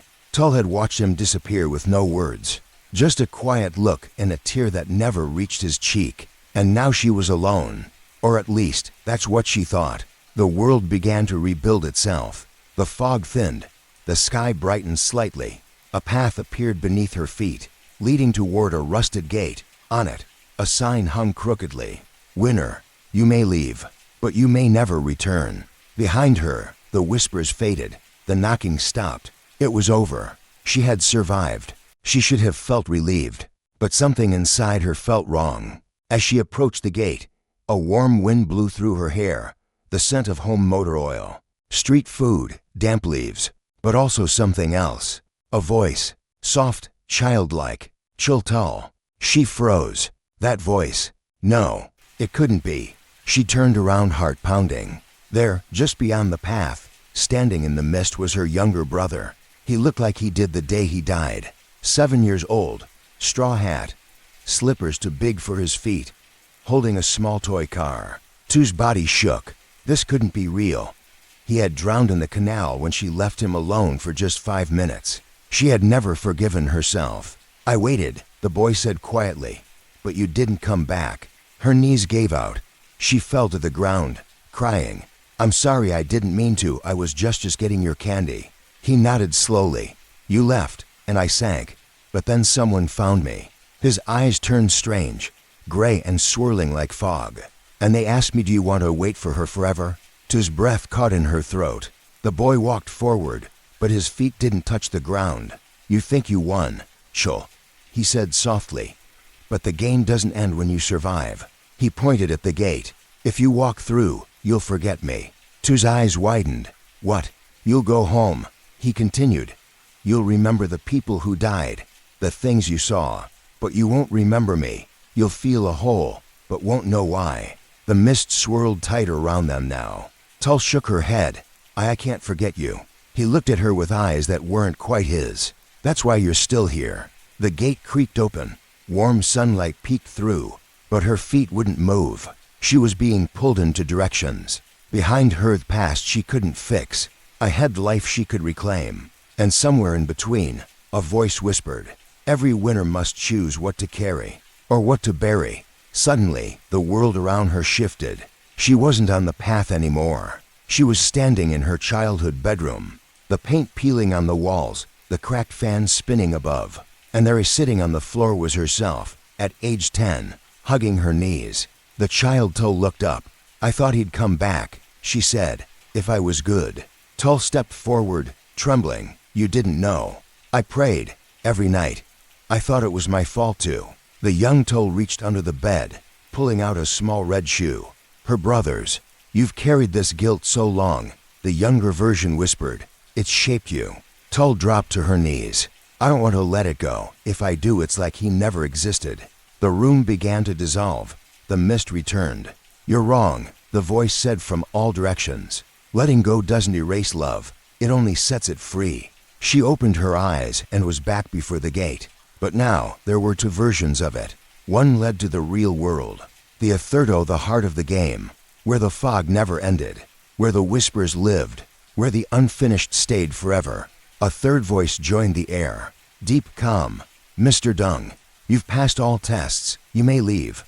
But once you do, you'll never find your way back. Not even in dreams." He stepped out from the shadows. "You've seen what's behind the curtain. You've seen them, and they've seen you."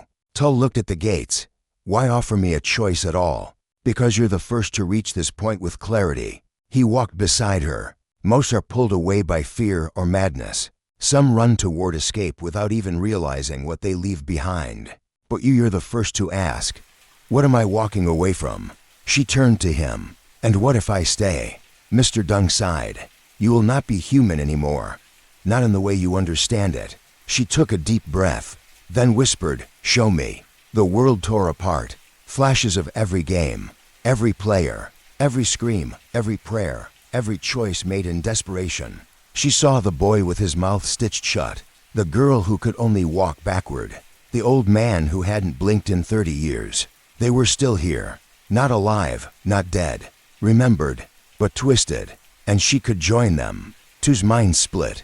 Half of her screamed to run through the real gate, to go home, to start again, to forget. But the other half saw something else, a story that still had more to tell. Others who would play, people who might need help, and maybe just maybe so men to watch over them. From the other side, she turned to Mr. Dung. "I'll stay." His eyes widened slightly. "Are you certain?" "Yes." He nodded.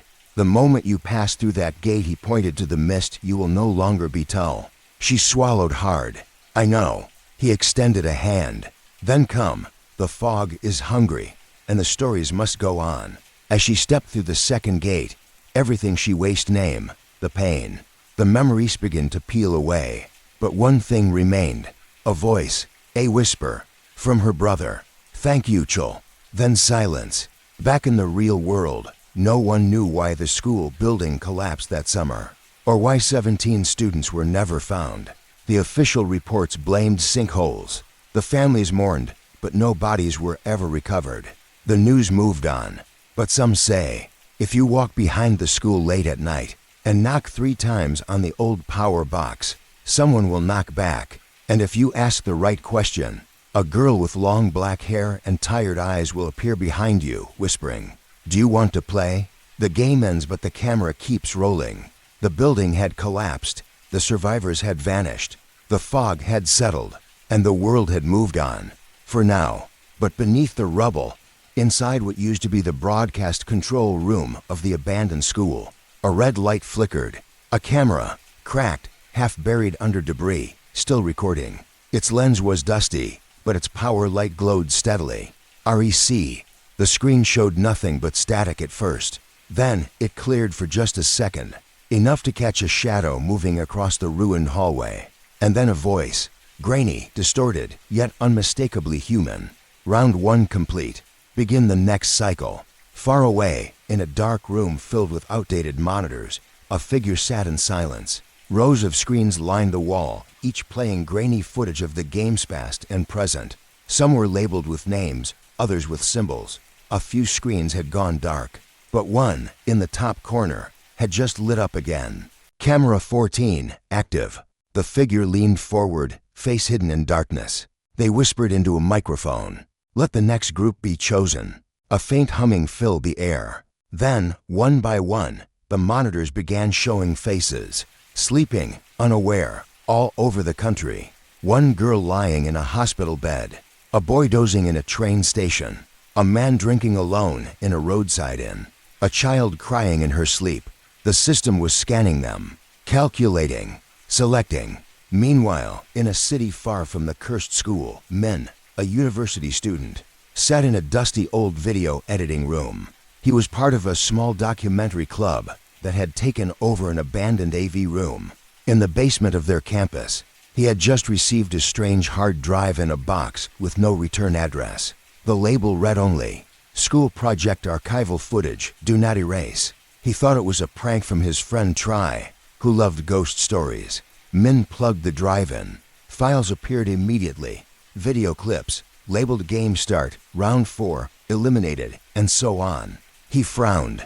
The videos had no date, no metadata. He clicked one at random. The screen flickered, then showed a girl running through a dark corridor, screaming. Another shot three students choosing between identical doors. Then a pale figure crawling upside down along the ceiling.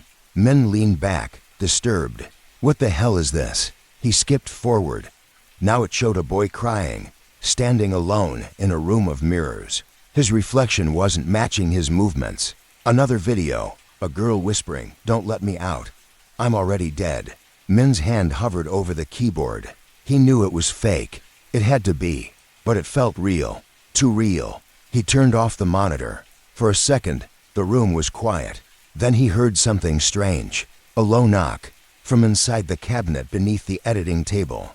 He froze, slowly reached down, opened the door. Nothing, just old tapes and dust. He laughed nervously and stood up. Then the monitor turned back on. By itself, the camera feed resumed. Live, a hallway, crumbling walls, static buzzed. Then a sentence, whispered in a voice that sounded like it was coming from inside the room. "Minutes your turn now." He backed away, heart racing. The screen showed a new message. Player 01, Min, status, observed. Back in the control room, the hidden figure smiled. On another screen, a different set of names appeared. Selected participants, Cycle 2, Min student video editor, Lone nurse night shift, Quack taxi driver, Foul blind fortune teller, Nam elementary school student, Ha former contestant deceased. Each name glowed red for a second, then stabilized. The voice returned. Players confirmed. Awakening sequence initiated. Elsewhere, a nurse named Lone was finishing her shift. It had been a quiet night until she entered the break room and saw the TV turn on by itself. An old black and white image appeared. A staircase, a figure at the bottom, and a whisper, "Welcome, Nurse Lone." She thought it was a dream, until her phone buzzed with a notification she didn't remember subscribing to. "Your trial has begun. You are now player 02. She dropped her phone. In a car parked outside a gas station, Quack, a tired taxi driver, sat half asleep, waiting for a late-night ride request. His radio started playing a strange tune like a music box, distorted. Then a voice came through the static. "The road has chosen you. Turn left now." The GPS, which had been turned off, powered on. A route appeared, blinking red. At the end, start point, 14 deadly games. He blinked. What kind of prank was this? But his steering wheel locked in place and turned by itself. At the same time, the child Nam was dreaming of a playground. He was alone, except for one other boy who had no face. They played tag, but every time Nam turned, the boy got closer without moving. Then the boy said, "You have to play. Everyone does, even kids." Nam woke up screaming.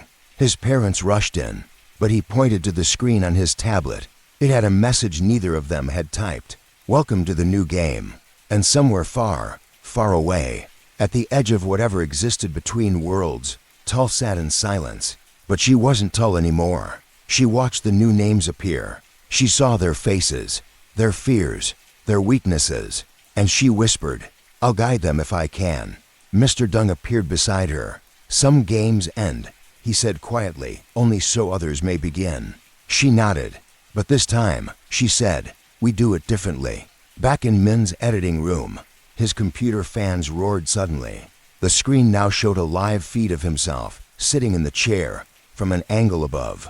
He looked up. There was no camera in the ceiling, just a blinking smoke detector. He grabbed his bag and ran out the door.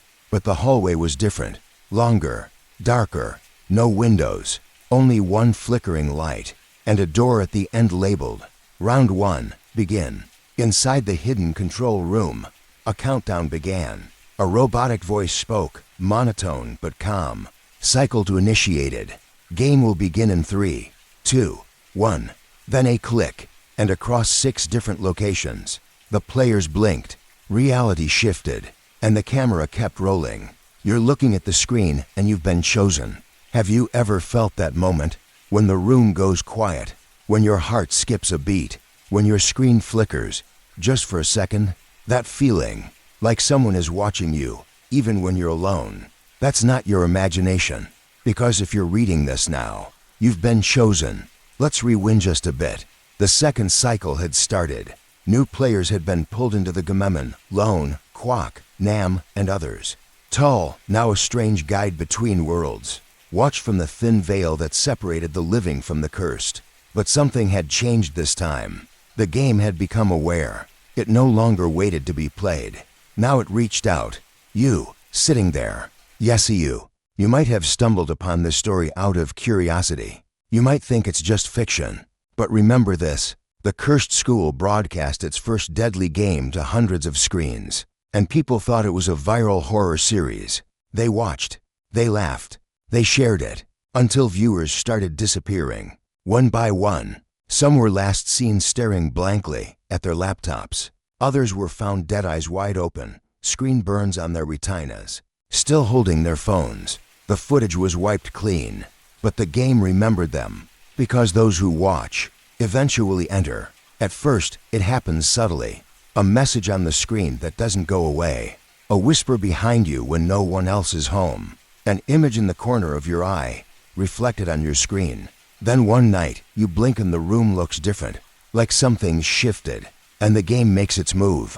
That's what happened to Anne, a 23-year-old university dropout who spent most nights scrolling horror forums, looking for a thrill. She found a thread called 14 Deadly Games Real Footage Leaked. It had no comments, no views, but the thumbnail, something about it felt alive. She clicked. It was a video of a hallway, just like the others in the game. A message popped up. "Welcome, Player 07.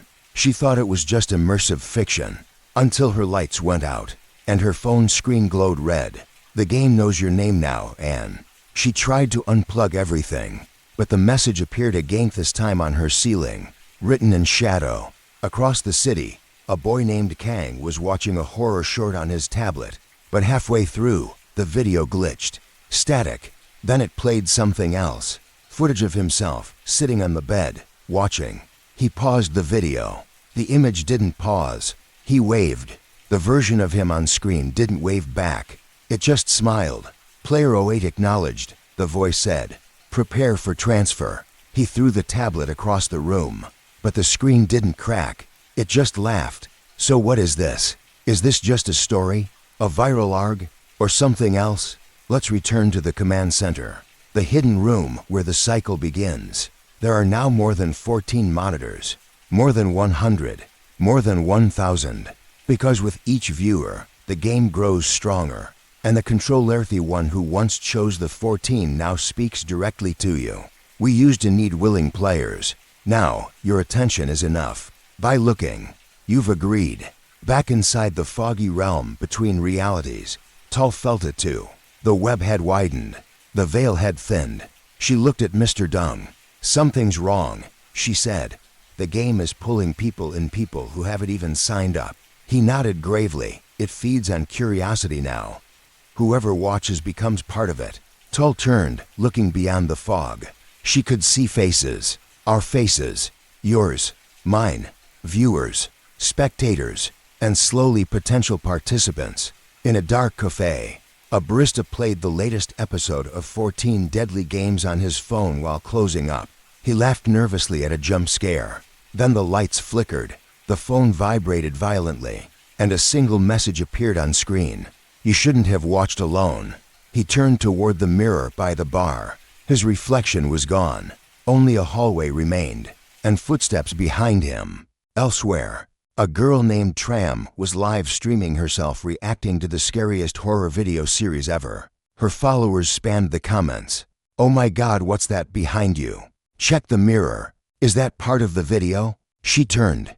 Nothing. But her live feed kept going, and viewers watched as a figure slowly emerged from the corner of the room. She didn't see it until her screen went black. The last thing heard was her whisper, "Wait, this isn't a story, is it? So what happens next?" You may be wondering, if I stop watching, am I safe? That's the trick, because now that you've seen this, now that the game knows your face, it can visit you anytime. Sometimes it will start small. You'll hear a knock that no one else hears. Your screen will flicker just once. You'll swear something moved in your reflection. Then it gets bolder. Your name appears where it shouldn't. Your own voice plays back to you saying words you never said. And one night, you'll dream of a hallway with 14 doors and only one exit. In that moment, you'll realize you're not watching the game anymore. You're inside it, and someone is watching you. A final screen appears, glitching and static-filled. Words appear in red, bold, flickering with power. Player, viewer, status, connected. Cycle 3, preparation complete. Initiating contact now. You close your laptop. You put your phone down. You turn off the screen. But deep down you feel it. This story isn't over. Not until you play your part.